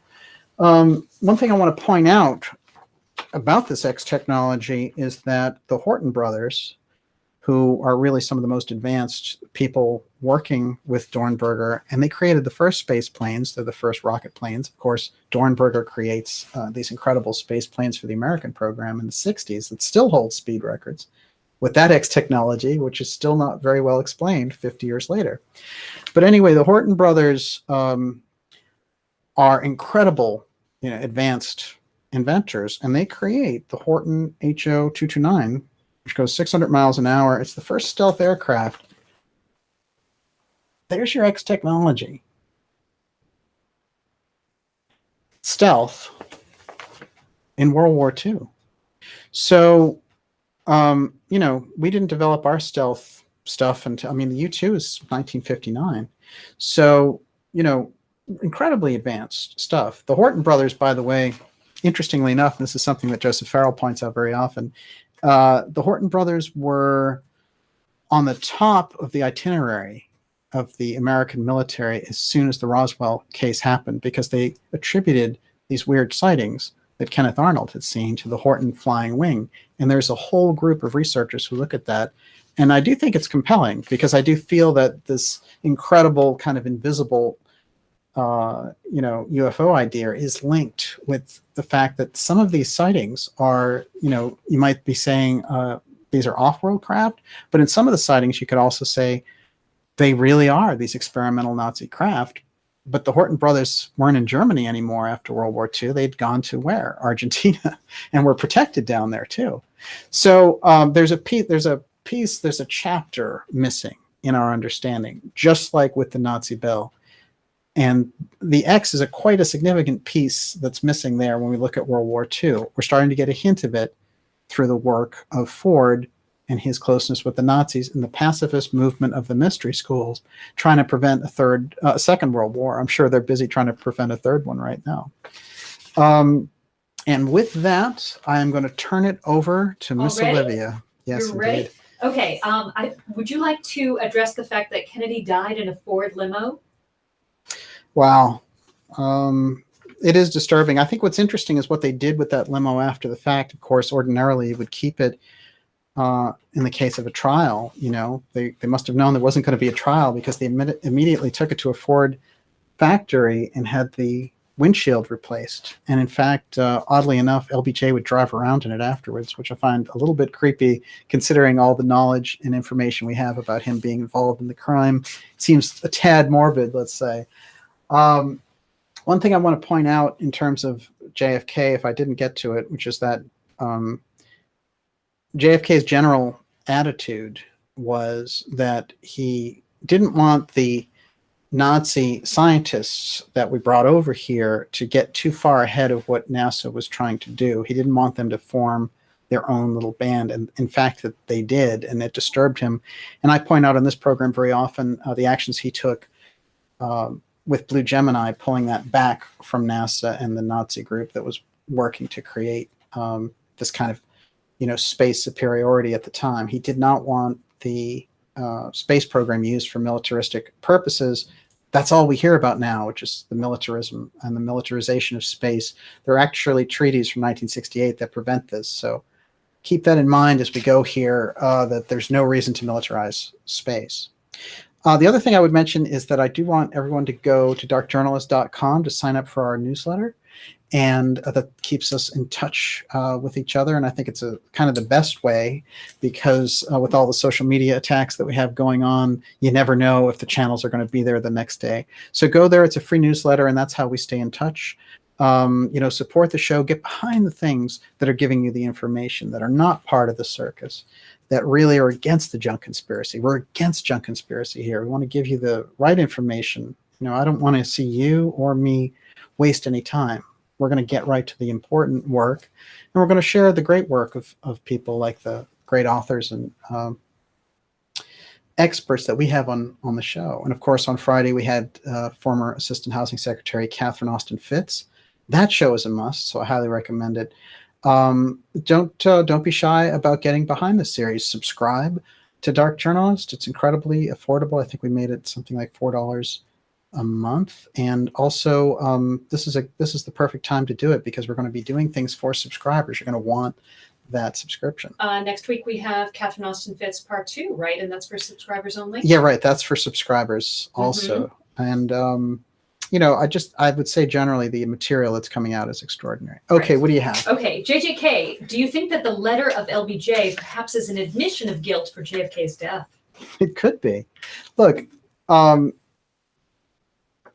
my feeling is that they only leave behind letters as either a threat to somebody else to say, if you ever do anything, I'll let that letter out, or to claim credit. It doesn't seem to me that admissions would be really on their mind, but you never know. It's a great question. By the way, that is the cross that they have in Brave New World for R. Ford, very much like the Christian cross. You like that, Olivia? In the year of R. Ford. Wow. Fantastic. Okay. All right. Brandon Jimenez has been asking, Dean Acheson, did he move the XTECH around? Dean Acheson is a deep, deep character. It's too deep to get into for this. He certainly was a Cold War operator, and he was involved with the Office of Policy Coordination, which is the early version of the CIA, or you could actually say the off-world bizarro version of the CIA. And the Office of Policy Coordination, which has this kind of nice lilting little title. They were responsible for, you know, overthrowing elections and throwing governments out and stuff. And that became that wing of the CIA that Truman decided was just out of control. And Eisenhower had the same type of thing. And by the time you get to Kennedy, he just thinks that it's a separate government entirely. But Dean Acheson is right in the middle of that, a real hard-nosed Cold Warrior. I don't have any information about Dean Acheson's connection with the XTECH, but I think he's a good place to look for sure. By the way, there's a nice shot of Hitler with that Mercedes-Benz we were looking at earlier. There's no question about it. You know, Hitler wanted the very best, and there we had it.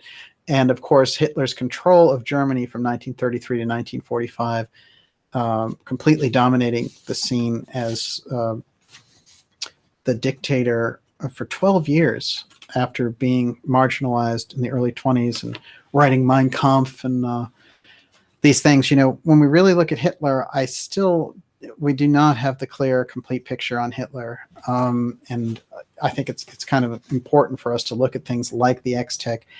It appears to me, now this, and I would say this is speculation, but it appears to me that Hitler was promised this XTECH. And I think that he was looking for it with the wonder weapons. And he certainly put his team with what he had to develop these incredible weapons. But wherever he was promised this X technology, he thought it was going to deliver him during World War II at the end, when he had, you know, gone into this frenzy and attacked Russia as well as America and the UK. You know, he was fighting a battle on the East and on the West, which was a classic recipe for failure, as Napoleon could tell him. And, you know, it's kind of fascinating because when we look at that, you think, what on earth was he thinking? And people would say, well, he was developing, you know, nuclear weapons or whatever. But I think that he felt that he was getting his hands on this X technology and was going to be able to use it. That's why the wonder weapons are such a strange chapter. Towards the end of the war, Hitler's thinking we can win, when, you know, even by the end, the Russians are surrounding his bunker in Berlin. There's something very odd about that. That's where the X can give us answers on the historical record that are just sitting there. So you can see how important this is and to the future. Okay, I'm sorry, go for it. Okay, Ava Welsh, DJ, since we know about high jump, paperclip, etc., did we really win World War II? Well, America and the Allies won World War II.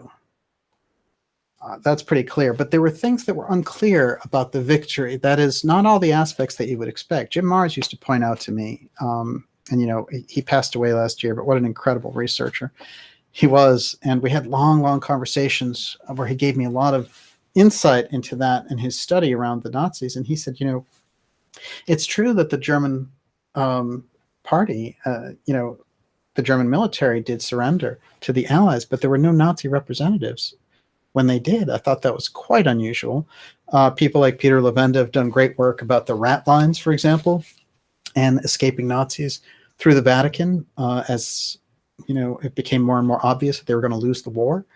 I think it is remarkable, the work of Joseph Farrell on the incredible renaissance of technology in Argentina around the bell and these different technologies that were used, and how we only found out about the bell, remember, in 1990 with the reunification of Germany and these court documents coming out. Historians, researchers, nobody even had information on the bell or knew what it was until 1990. So let's think about that. I mean, we still, the picture of this stuff, look, the X-planes, most of the information was only declassified in 2014. If some of that information wasn't declassified, I probably wouldn't be sitting here talking to you about the X-planes because we wouldn't know anything about them. Let's think about that. It's what is it? It's a what if. It's an alternate timeline. Mm-hmm. Okay. Okay. David Tormina. So DJ, Ford's X engine went black? Yeah, well, here's the thing. The Ford technology, it's weird because I found a Jaguar from 2005 that referenced that engine from 1926. But in 1933, officially, they gave up work on the Ford X8 engine. That's going black to me inside a corporation. In other words, later, after the war, we have systems for how things go black. The military stops funding it. But when a corporation is creating a model and then somebody deep in the power structure says, he's bringing the X technology out, it's too early, or it's going to dominate the situation, or we're not going to share that with the public, then there are ways and means to shut it down.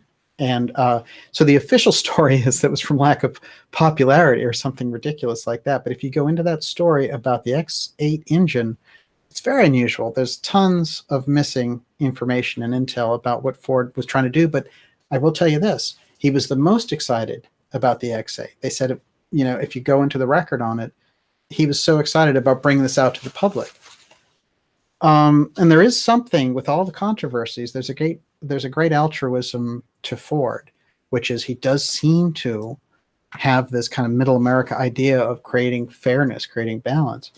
But then, he has the contradictions that people have pointed out also. Okay, what else you got? Okay, so Daphne 18 says, could the X engine be connected to Tesla's alternating current motor? And Peter Bayonne says, was Edison keeping tabs on Tesla for the Theosophical Society? Good question.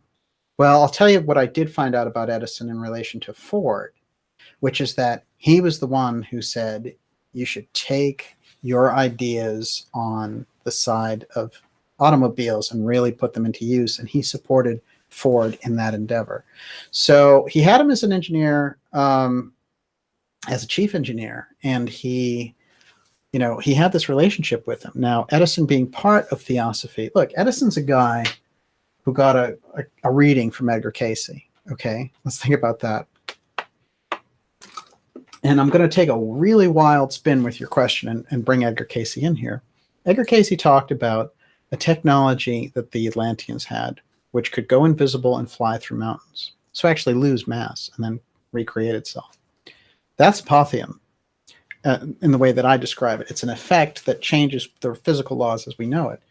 So if they could do that, people talk so much, and I've wondered so much when I've looked through the history, we have these incredible pictures, like the incredible stela of the, and I show it on this program, and I have it here. I'll show it before we're done, of the, being Egyptian hieroglyphs that look like a helicopter, a tank, and a submarine, and all the rest of it. And by the way, that's absolutely bona fide and absolutely real. And I've had major archaeologists tell me how it was discovered. And it was discovered because it was under another stela that was put over it by a different dynasty. So it was old. And it was covered up back then because it gave depictions of these ships and things which the public wasn't seeing anymore. So, but in the Atlantean periods, in the early Egyptian periods, these flying ships, these airships that are talked about so much in anthroposophy and theosophy, they were there. So my question was, did they use this cloaking invisibility and continue to use the technology and just not share it with the public because they had remembered the incredible destruction around Atlantis? So was there a small group using that technology that just didn't want anyone to see renditions and pictures of that incredible technology anymore, because they might ask, hey, what is that thing? It looks like an airplane. So I think that that's the compelling road that we take here, is that every time we attack the subject and research the subject of the X technology in the 20th century into the 21st century and where we are now, we can always double back and see how they covered it up back then, and to kind of track that X effect. Okay. Okay, so They're Here says, Nazis from Antarctica did the 1952 Capitol flyover right after Byrd went to Antarctica after the war? Question mark, question mark, question mark. I think it is significant, and you hear a lot of nonsense about Antarctica, unfortunately. I'm not pleased that we have so much junk around Antarctica. Admiral Byrd did go there, and he did report these discs flying all over the place, and he did cut his expedition short. Who was there, and what were they doing? It sounds like, it's deep in the UFO file, and the idea is, there's only a few possibilities for who would have that kind of technology.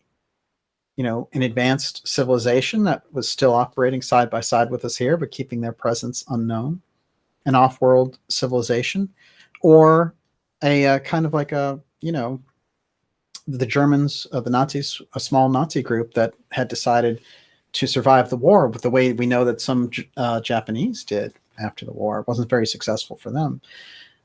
So there's a lot of questions there, and my feeling is that we get the best work. I did an episode which has over 200,000 views now with Dr. Joseph Farrell, which is a two-parter on Antarctica, where we study Antarctica, Atlantis, and the Casey ratings. And that's, I think, one of the more solid places to go. One of the more modern things I think that's been pointed out, which is that Catherine Austin Fitts has attributed this connection with Lockheed Martin to Antarctica and some of the programs that are going on there. So that's a real connection. And I think it's a fascinating subject. In a way, Antarctica is harder to get information on than space, because at least with space, you can pick out a telescope or whatever. Antarctica is just this incredible untouchable. So we do know that in the Pura-Reis map, this is one last thing I want to point out here. In the Pura-Reis map, Antarctica shows up without ice on it, which means it could have been a very advanced civilization that during the pole shift that took place probably 12,000 years ago, somewhere in there. We know there was a major event that took place. Casey points to a pole shift. The date moves around, but basically, this is what could be happening there, which is as we get to penetrate that ice, we're seeing there was a civilization there. It's quite possible.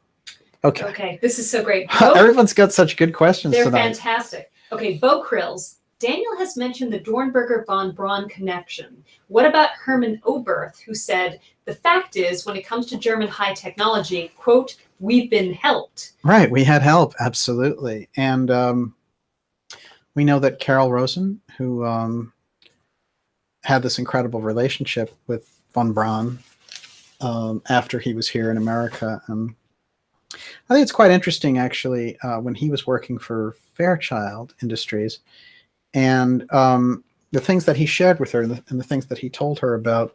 One interesting thing that I found about their relationship was that one time he was sick in a hospital, but he still wanted to give this lecture, so he wanted her to do the lecture, and she said, well, I can't handle that lecture. And he said, I'll tell you what to say. And she said, how are you going to do that? And he said, don't worry, just go there and it'll be fine. I'll basically transmit it to you. And she's like, what? So she goes there and she goes to give this speech. And, if Carol's watching, he could probably explain it better than I can. But basically, she hears him in his hospital bed giving her this information and what to say. So he says a little something and she repeats it. And that's how she gives the speech, and everything goes hunky-dory. So, that's in the 70s, right? So quite remarkable technology going on there that's not shared with the public.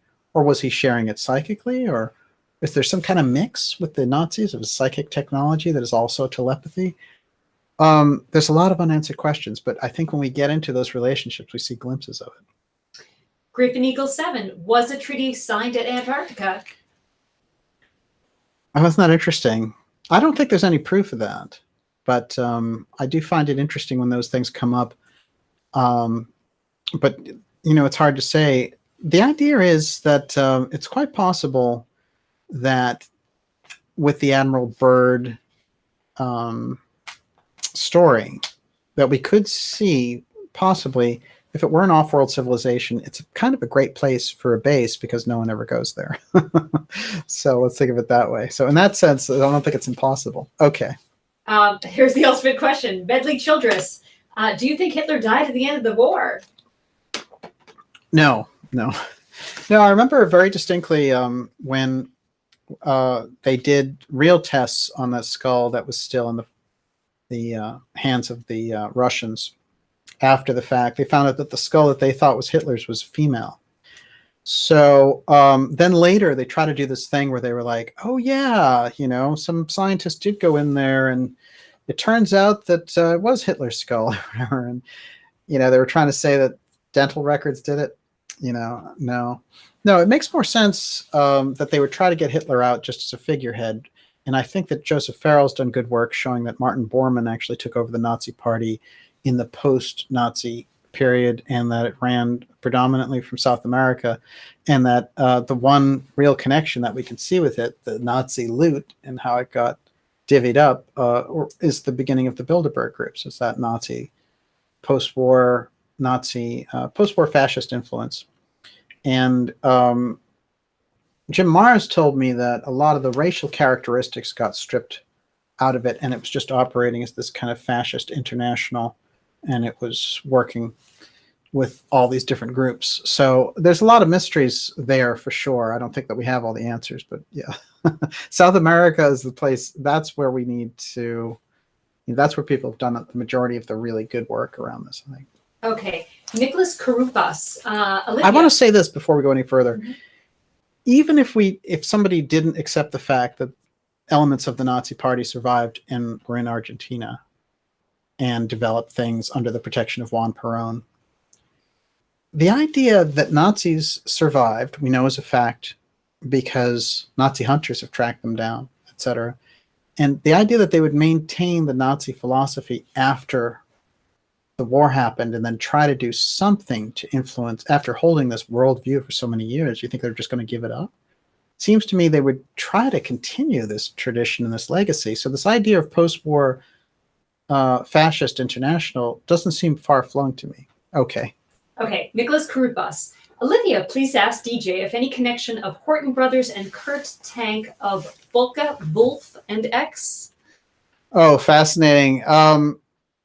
I'd like you to email me on that one. Send it to info@darkjournalist.com because there's stuff relating to that I haven't put out publicly yet, and I'm working on a show that develops the X technology around the Nazi part with the Horton brothers, but it's not ready for prime time yet.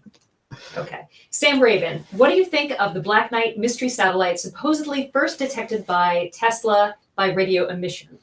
I think there's a few times where Hitler, where Hitler, well, it's Hitler, it's Tesla, it's a little bit of each. Tesla comes up with these fascinating stories about receiving messages from, radio messages from other planets.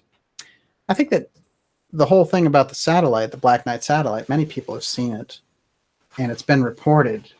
What that is, especially since we didn't have satellites in 1898, or really when the Black Knight satellite goes on the record is in the 40s, we still don't have satellites. Because we know the first thing that we have on the record officially is Sputnik. That's 1958. So, it is an interesting period. What goes on there in the skies during that time? Just like the mystery airships, just like this story of the Navy float plane and the UFO that I mentioned last week. And that's about a plane smashing into a UFO. I want to read the text so it really sinks in, especially in this episode. So just give me a moment here. The World War II encounter story involves a United States maritime cargo vessel, Navy cruiser, and a Navy float plane that hit an invisible UFO. This is a story by Cheryl Costa, and I think it's significant, and I think we're going to have to go deeper with it, because what happens is the description by the man who was actually on the board as a young man, as a veteran, who was on the boat. He said all the observers were stunned as the aircraft appeared to fly into an invisible object. The plane simply stopped flying for an instant, and fell vertically into the ocean as a ball of tangled metal. So straight in. Invisibility I attribute to this apotheon thing. That's the ability to do that. We know in the Philadelphia experiment, we've talked about that. People have done extensive research on something called Project Invisibility, which is where the Philadelphia experiment came out of. So it is right in the realm of possibilities. And here's a witness testimony from it from over 70 years ago. So it's absolutely, when we see Trump talking about invisible planes, it's not because he's lost his senses. It's because he's referring to a technology that exists, interestingly enough. Okay, so I love this question. David Donaway, was the Nazi project more Ahrimanic or more satanic? Well, it's interesting because I would say Ahrimanic and satanic are twain, right? That's the same thing that we're talking about there. So if you're referring to that split there, that the Steiner group talks about, which is the Luciferian aspect versus the Ahrimanic aspect, and how Ahriman is kind of, the Goethe's devil, Mephistopheles. That's really the kind of traditional devil from the Bible. So if you want to put it that way, it seems to me that the Nazi Party and the group that took it up originally, that there were so many malleable aspects to it, and there was a big occult function in it, so that they were very in tune with trying to control forces of nature that weren't traditionally talked about, say, in the Western papers of the day, or in Western physics and things like that. They talked about psychic powers. They talked about the power of sacred objects. They talked about, sacred places, looking for Atlantis, all this kind of stuff. And they were borrowing heavy from that theosophical tradition for the mystical side, but they were getting it twisted with the idea that we're mystical, we're superior. So, there's a lot of different factors to consider. What I think is most telling about the Nazis is their incredible kind of competitive,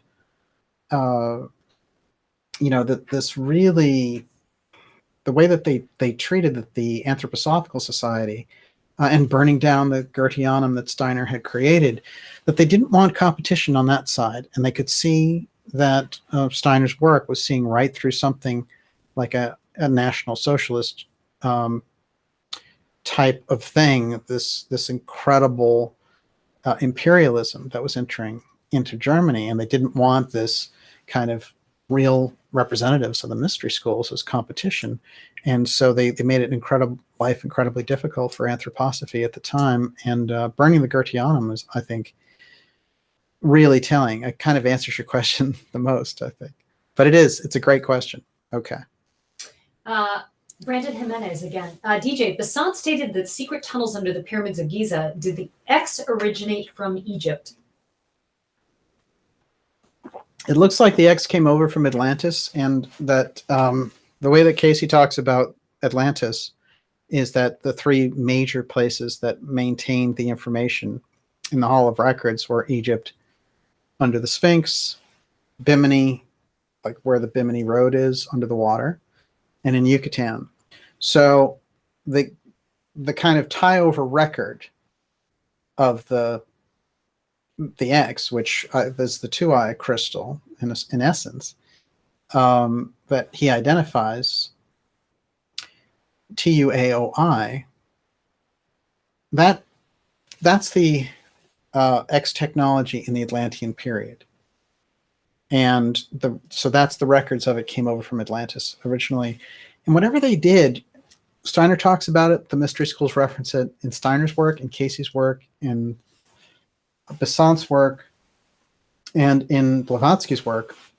what happens is they talk about something where the Atlanteans became like gods, and the destruction, the cataclysm, the deluge was so intense, whatever it was that they did. And they did it through the two-eye crystal, which is whatever it was, the effect that was being created, that it, it almost like altered the sun and the earth and the entire solar system. So whatever they had done, they could never get into a position again to be able to do that, to wreak such havoc.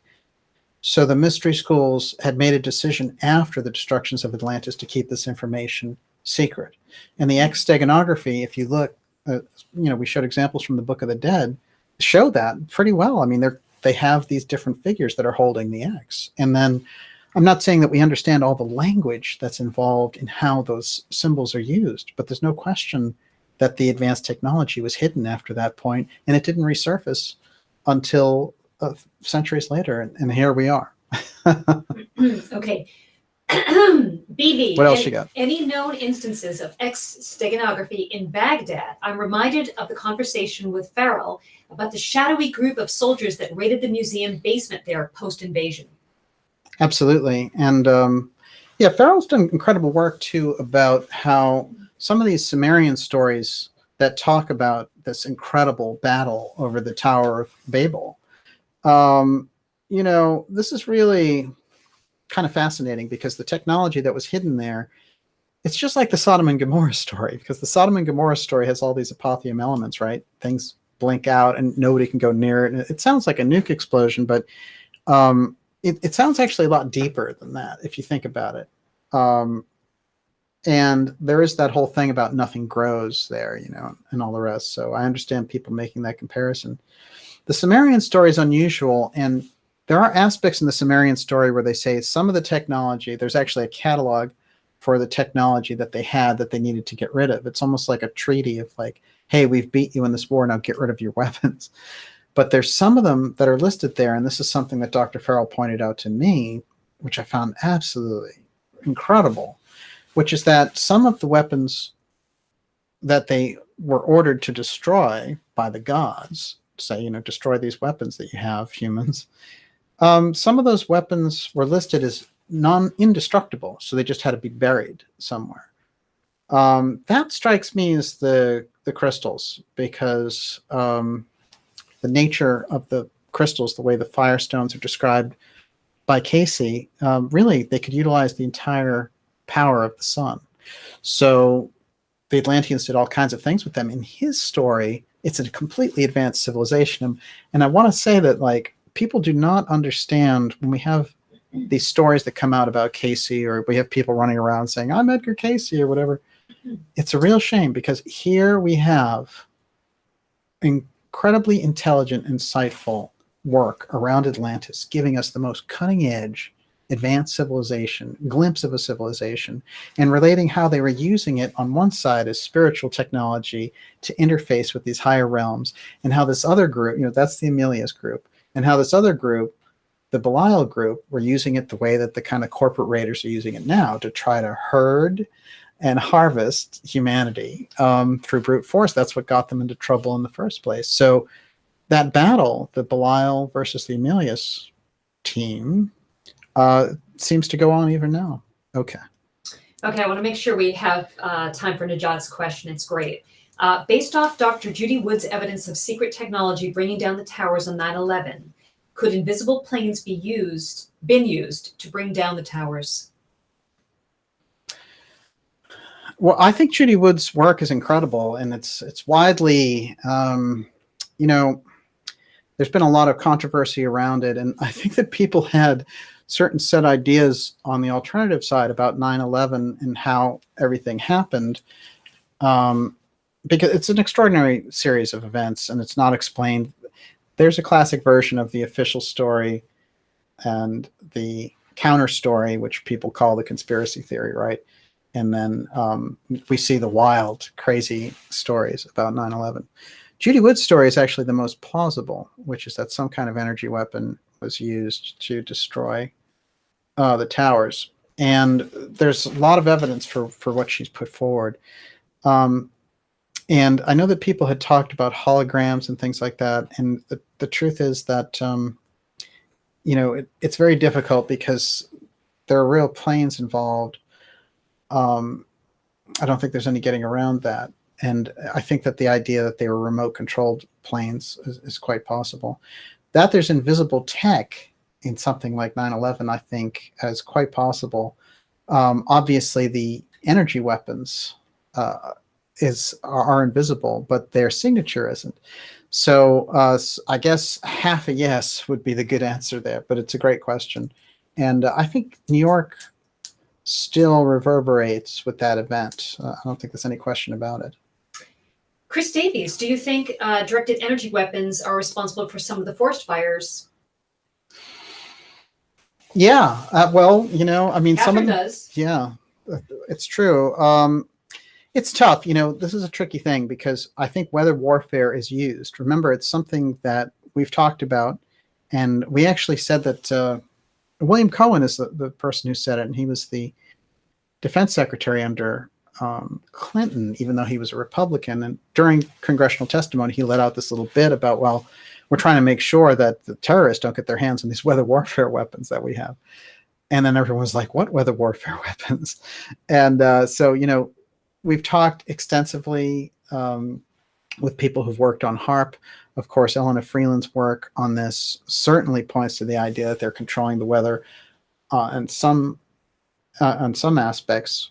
But I will say this, that whenever something major like that comes along with the fires in California, there's always the possibility that some of it is occurring naturally, and we should be open to that.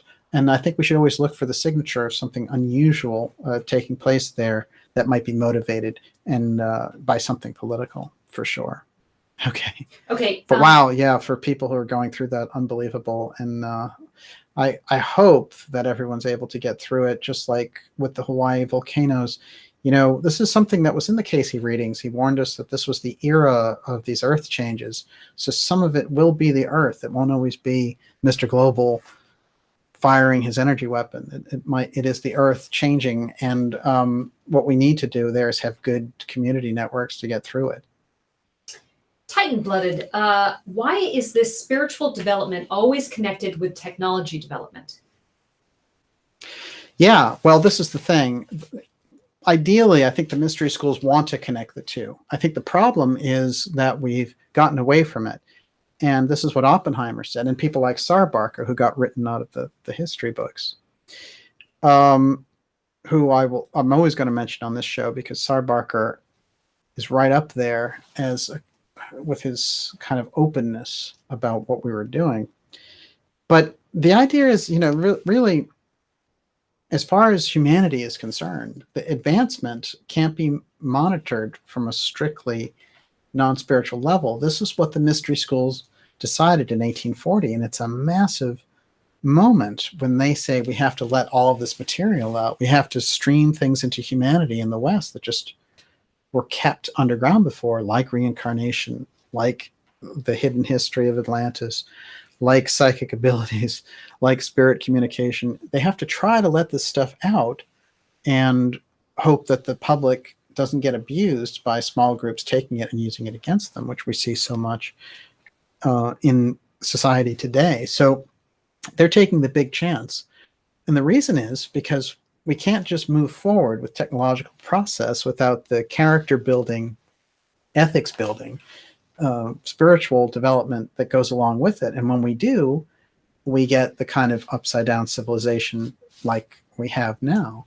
And so, we're at a critical point where we need to develop our spiritual senses as well as our physical abilities. And the fact that it's so lopsided right now means if that pendulum doesn't swing into some kind of a balance, that the society at large and the globe could be headed for another Atlantis-style disaster. And that's something I think that we really have to look to avoid. So yeah, great questions tonight. Unbelievable. It's great to have everyone here. I'll remind you, you're watching Dark Journalist, and it's just fantastic. Ordinarily, I want to say that what we do with the X series is Friday nights at 7 p.m. This week, we had the Fitz interview on Friday, and so we're on Saturday night. And next week, we're actually going to have another recorded interview, and we're coming back live on August 17th with New Energy Movement President Susan Manawish to talk about breakthrough energy. And I have some things I think that you're going to enjoy there. I suggest that you go to darkjournalist.com and sign up for the newsletter. That's the way that we stay in touch. It's a free newsletter, and it's the great way to be kept on the list and reminded of the shows we have coming up and the incredible guests that are coming up in August and September. The list is off the charts. And support the show. Become a subscriber. You're going to enjoy the content that we're going to be bringing you as subscribers in the next couple of months. It's going to be really exceptional, and now's the time to do it. It's a pretty good discount in there. I'm going to hold it like it is as long as I can to get as many people on board as possible at a good rate. So let's try to get behind the things. I think get behind the show and give us the ability to give you this kind of reporting. So we'll take a couple more questions, and then we'll wrap up our evening. But it's super having everyone here. Okay, so these 3 questions are kind of related. Yes. Donna Collins. DJ, how will we avoid the use of X Steganography by disinformation specialists? 2, Bob Walls, hey DJ, is QAnon a classic misdirect while XTECH rolls out? And Big Papa Pump, is the deep state trying to slow roll Space Force, and will they succeed? Wow, Big Papa's got it there. That's the one. These are great questions all strung together. Here's the thing. I'm going to answer this thing. I've done extensive, I've looked at the Q stuff. I did episodes with Dr. Joseph Farrell about Q. Q is a intelligence gathering operation, and that's what I've deduced from looking at it. In this period of time, it's actually very dangerous to take anonymous advice and have an anonymous thing lead a movement. You might find yourself working for John Podesta if you're not careful. So we have to be careful about how that kind of thing could be manipulated. Anyone who's involved around that stuff, they themselves will say, well, yeah, that was hacked and somebody impersonated this person on a board. But the idea that some random poster on a board is going to run everyone all over the world trying, and it's like some secret team and I'm here with Trump and I'm taking his picture and all that. No. It's not. It doesn't add up. And, the Secret Service would maul you and put you on the ground if you were taking pictures inside Air Force One. So whoever's behind that stuff, it seems like a massive data harvesting operation to me. That's the way that I would look at it. Well, we discussed earlier this week that the deep state kind of tipped their hand a little bit about where this could be leading. Yeah. Well, it's true. This is the other thing about it. When they were doing the whole thing about the Trump's kind of animus towards the press might cause an event. And the idea that they might shut down, that use it as a hammer to shut down the alternative media if they're like, let's suppose some anonymous thing. Say it's not Q. And by the way, I don't have any quarrel with people who follow that stuff. I've been watching trends. I've been sorting through junk conspiracy for a long time. And I can tell you that that's an easy world to manipulate. That's just, it's unbelievable that anyone would take, here's a few lines and run around and go crazy chasing the rabbit and say so my feeling is not that the people who are involved with following it, there's nothing wrong with them. I think the problem is that the filter around the junk conspiracy isn't working in that case. So the idea that this kind of a group could incite people to go to an event and do something, like one time Q talked about like rolling out the guillotine or something like this. So, that's a call to action and all that kind of stuff. Now, when we look at that, if anything were to happen, and all those people, let's say some people did something in relation to that, who would be accountable? Mm-hmm. Some weird person behind a board who whipped these people into a frenzy and forced them out there with no accountability. It's important to have a face. It's important to have a name. It's important to have an environment that you can relate to and verify. And be transparent about, because the whole problem with the deep state and the secrecy that we've discussed here on this program is the lack of transparency and the invisibility. This brings the whole show around. So I would say that things like that are dangerous because they lead to more lack of transparency and non-accountability, which is the opposite that somebody would need. And it's not that, you know, people who study that stuff don't say interesting things. It's just that it's not reliable. But the other side of that was kind of interesting, I think, which is, you know, he was kind of getting at the idea that the Space Force idea is a way that Trump can prevent the deep state from rolling him. I think that's quite interesting. My feeling has been there are two ops going around space. One of them had to do with the Hillary Clinton people with Podesta thinking they were getting in and getting the TTSA type thing where they're going to roll out this aerial UFO threat, which the media is still doing, by the way. They just did an article in the New York Times using this kind of like, hey, you know, maybe there was a UFO threat there back in the 50s. And like, maybe that is what we're dealing with. It is a threat. So that's where they want to push things. That's where they're going. And the thing is, you know, when I've pointed out that people like Luis Elizondo's a counterintelligence outfit, you know, he's somebody who's really been in that role, and that his boss was John Brennan, who was the drone king, who was the CIA director under Obama.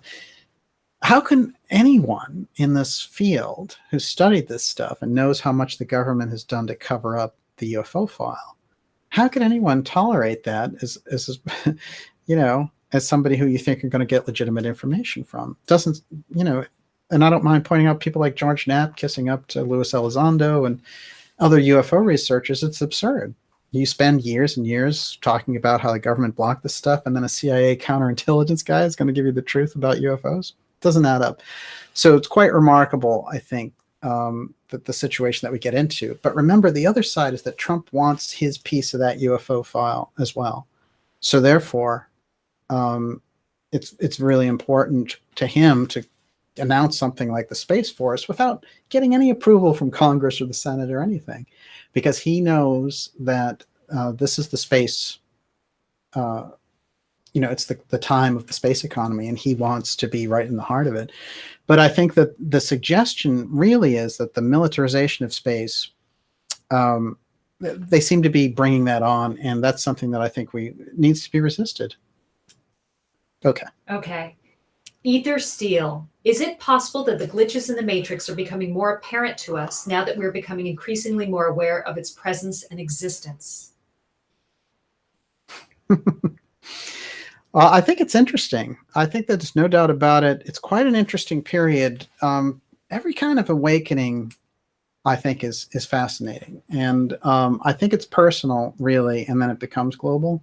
So I always look for the personal first, and I hope the society at large can handle the larger awakening that should take place. But here we are. It's a great time to kind of fulfill the thing that the mystery schools were trying to make happen there in 1840 by giving us a buffer against that scientific materialism.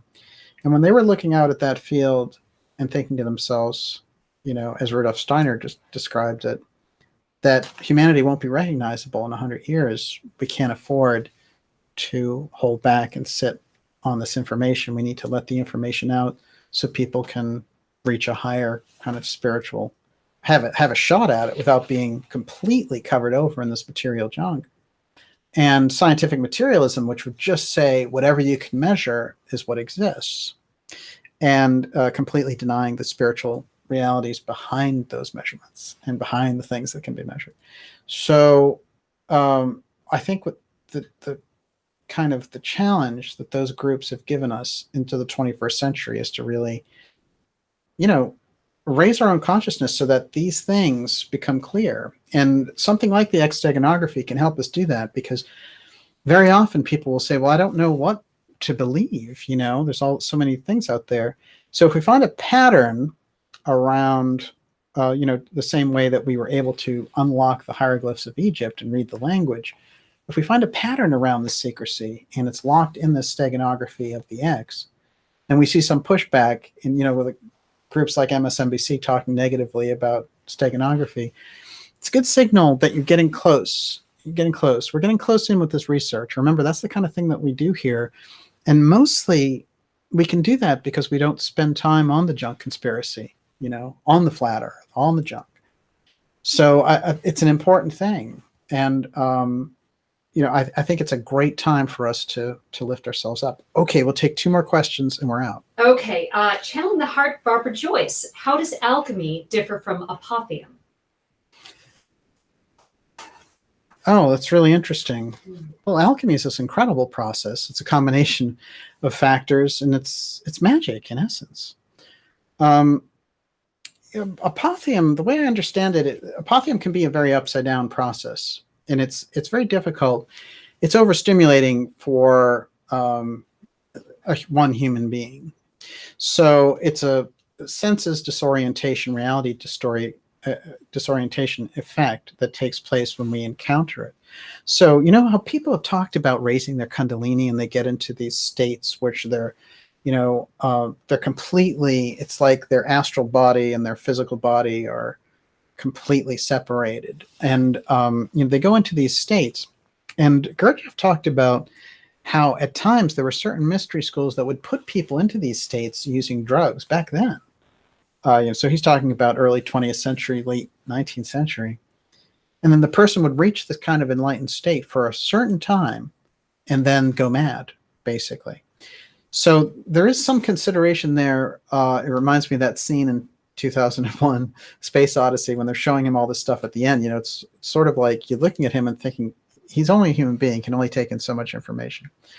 So apotheon, I think, runs the risk by changing the rules of the physical dynamics, the physical laws, physics, the reality that we come to expect, that when that thing rolls in, the Atlanteans created the apotheon effect, the UFO file, when we deal with the UFO phenomena, it seems to create that very same effect. And it's a very difficult thing to manage. So I would say alchemy would be different. Okay. Great question, though. Epic Journeyman. Is this something akin to a version of quantum entanglement demonstrated in the macrocosm that secret is revealed by the X Steganography as a clue that the crossing of planes is existence X? Well, this is really interesting, too, because you get into people who talk about life after death and, kind of engaging with people who've gone beyond. And this is why Emma Britton's story was so important to me when she was talking about being a somnambulist who worked in the Orphic Circle and how she would go into these mediumistic trances. There's so many different realities that we're capable of interfacing with, and that once we understand our larger abilities, we'll be able to do that.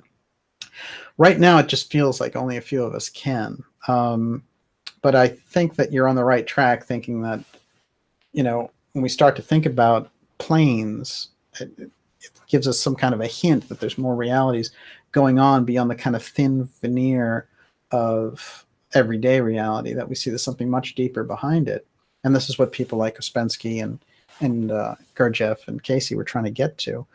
I will say this, which is fascinating, and Olivia pointed this out to me the other day, which is we did an episode, and it was with Dr. Joseph Farrell. I think it was back in March, but we were talking about the idea that these astronauts who went to the moon saw their relatives there who had passed away. That there were these stories. Do you remember this? Sorry. It's okay. You do remember it, yes. Mm-hmm. But this is something that Farrell said. I'm going to bring you back to your memory now, where these astronauts went to the moon. Oh yeah, this is great. Yeah. There's a very interesting thing there where, is space, they're creating this thing about space because different realities become possible once we break those chains. It could very well be. So it's fascinating. Wow. Incredible questions. I'll take one more question. Okay. All right. Well, this brings it all together. Okay. Bob Walls, was the X-Files a misdirect to put X Steganography out into the public consciousness, hiding in plain sight, so to speak? And we were just talking the other day about the episode titles of the last 2 seasons of the X-Files being My Struggle, which is Mein Kampf in German, right? Oh yeah, how odd that was. The X-Files really, I think what they did was a magical thing there, because they took this thing that had happened in the late 40s and early 50s with Frank Scully, and how the FBI kind of basically persecuted him because he'd spoken to these witnesses and got the story around about this crashed UFO.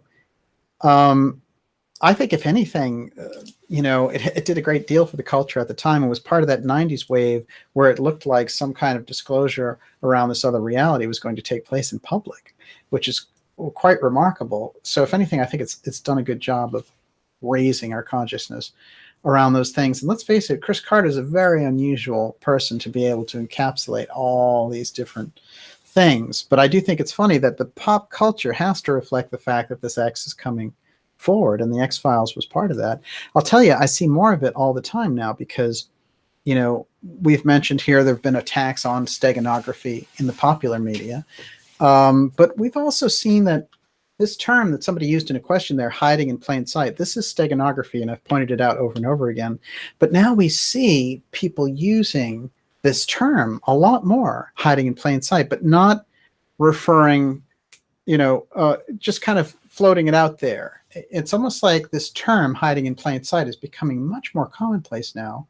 And I feel that that's in response to this steganography again, because I feel like the more we get close to the idea of steganography around the X, there's a buildup where they want to kind of shove that aside or turn it into something else. So people will start saying, like, instead of attributing seeing something in plain sight to this X steganography, they'll start to say, well, it's part of some puzzle from some poster on an internet board or something. So, we have to be careful. Right now, the way that you have the X steganography information, I've given it to you directly as I've researched it. You and I have done the programs. There's not even a software that's in between us. I'm pointing to you pictures like we're having the conversation directly right here. It's about as visceral as you can get. So you have it in you now. So therefore, even if the videos were taken down or whatever, the information that you carry about the X steganography is already significant. I feel like that's a problem for someone out there, because the X steganography in general, if it gets to that point where enough people start talking about it, and we can see that, over 1 million people have had that conversation, then I think it really runs the risk of becoming something that people will start to be able to decipher at large scale, not just using the resources of a dark journalist. So that is a very interesting, there's a lot of exciting possibilities there, but I certainly can see how certain groups would be trying to ensure that that day doesn't come. So I think it's kind of a mixed thing. I appear, to be viewing these efforts at discrediting the steganography and the hidden in plain sight X stuff, but at a very early stage, some 22 weeks into, I think it's about 22 weeks ago. So yeah, there we are. Fantastic questions, unbelievable tonight, great episode, and don't worry, we're going to have more on Ford and the X engines, because that research is going to form a major foundation of the work we're doing here. It's great to have everyone here. I want to do a shout out to the cult fan is out there, Charlotte Cowell, Ether Theory, Frank Fiedler, Sam Raven, David Donaway, just excellent people. Najat was out there earlier. I saw Rika, the hopeful voluntarist, who always provides great questions. And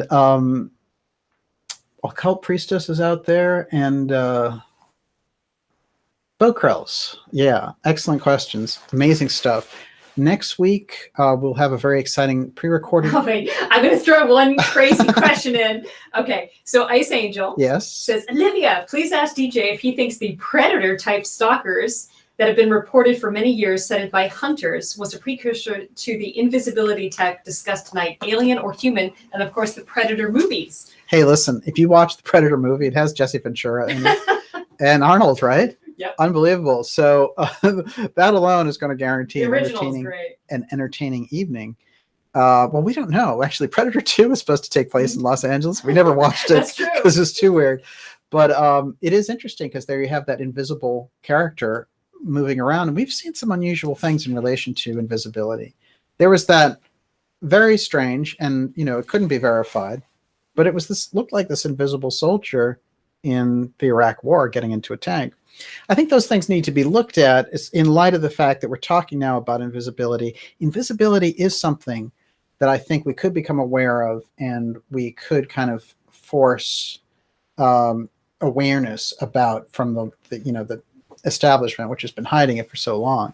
If they have that technology and they need to roll it out, then that's something that we're going to need to know, because if they have it, and I'll tell you, everything points to the fact that they have mastered that technology, including Trump's own comments. If they have it and they have the ability to use the invisibility, we need to know about it, because that changes the equation dramatically between the leadership and the public. So we need to kind of get rid of that cycle of disrespect. Before I go, I'm going to show you the piece of artwork that grabbed everyone in the Rockefeller episode. It's Man at the Crossroads, originally called Man Controller of the Universe. I wanted to bring it back for its finale. There it is again. So many of you have written to me about it. We've had great discussions about it. But there is Man at the Crossroads by Diego Rivera that the Rockefellers originally commissioned and then scrapped in 1933, the year Hitler came to power. And there's that X behind Man at the Crossroads. Just fascinating. We will see you with a new X show on August 17th on Breakthrough Energy. And it's going to be a really important episode. This, I think, is one of the most key ones. And Susan Manowich, the work that she's been up to, just watch out. Incredible stuff. Olivia, what can I say? Thank you. Just I want to apologize to a cult fan. I accidentally deleted your questions. Listen, so it happens. It happens. I'm so sorry. I will make it up to you next time. I see Lion of Judea out there. And I see Ice Angel. Thank you so much. Your questions were great. You're the best. We will see you next week. And that just means that Olivia, it's Saturday night with Olivia. That means dinner is going to prove to be very interesting. I'm not going to say the P word because Bo Krills has money on it. So she was going frozen yogurt earlier. I can already tell you. So I'll tell you, it's going to be tequila and ice cream. Oh, tequila and ice cream. That would be a killer flavor right there. I don't think they've ever done that, have they? Well, there's like daiquiri ice, which is delicious. Yeah. Wow. I know there used to be one with Cointreau in it, but in any case, now we're talking about all kinds of fantasies taking place. We will see you next week, and actually the week after. No. We're going to see you next week with a recorded show. Okay. So I want everyone to watch that next Friday. We're going to have it out. Which episode are you putting out? It's a surprise. Oh, okay. But we're going to have a great guest, and also the ex-witness is going on the record. So their testimony about the X, and they were deep in the Air Force. So they're coming on board. Okay, and so we will see you next week. Yes, Olivia? Well, I was just going to say, My Soul on Fire suggested make it frozen mudslide, which sounds fantastic. Listen, you can't mix up the X-guest with frozen mudslide. Why not? You got to get something in the rhythm going on there. But there's no one but you could pull that off, let's face it. This is a great T-shirt tonight, by the way. Too. It's my Star Trek T-shirt. It's fantastic. We will see you. Well, you're just getting started. We will see you next week. Thank you so much, everyone, and it was great to be with you. Next week, very important, and then August 17th, we're back with a live show. Fridays at 7 p.m. is generally when you can catch the X series. We're doing the third round, which is 10 episodes on the X Steganography. We're going deeper than ever, and we're going there with you. So we will see you next week. Thanks, everybody. Tequila.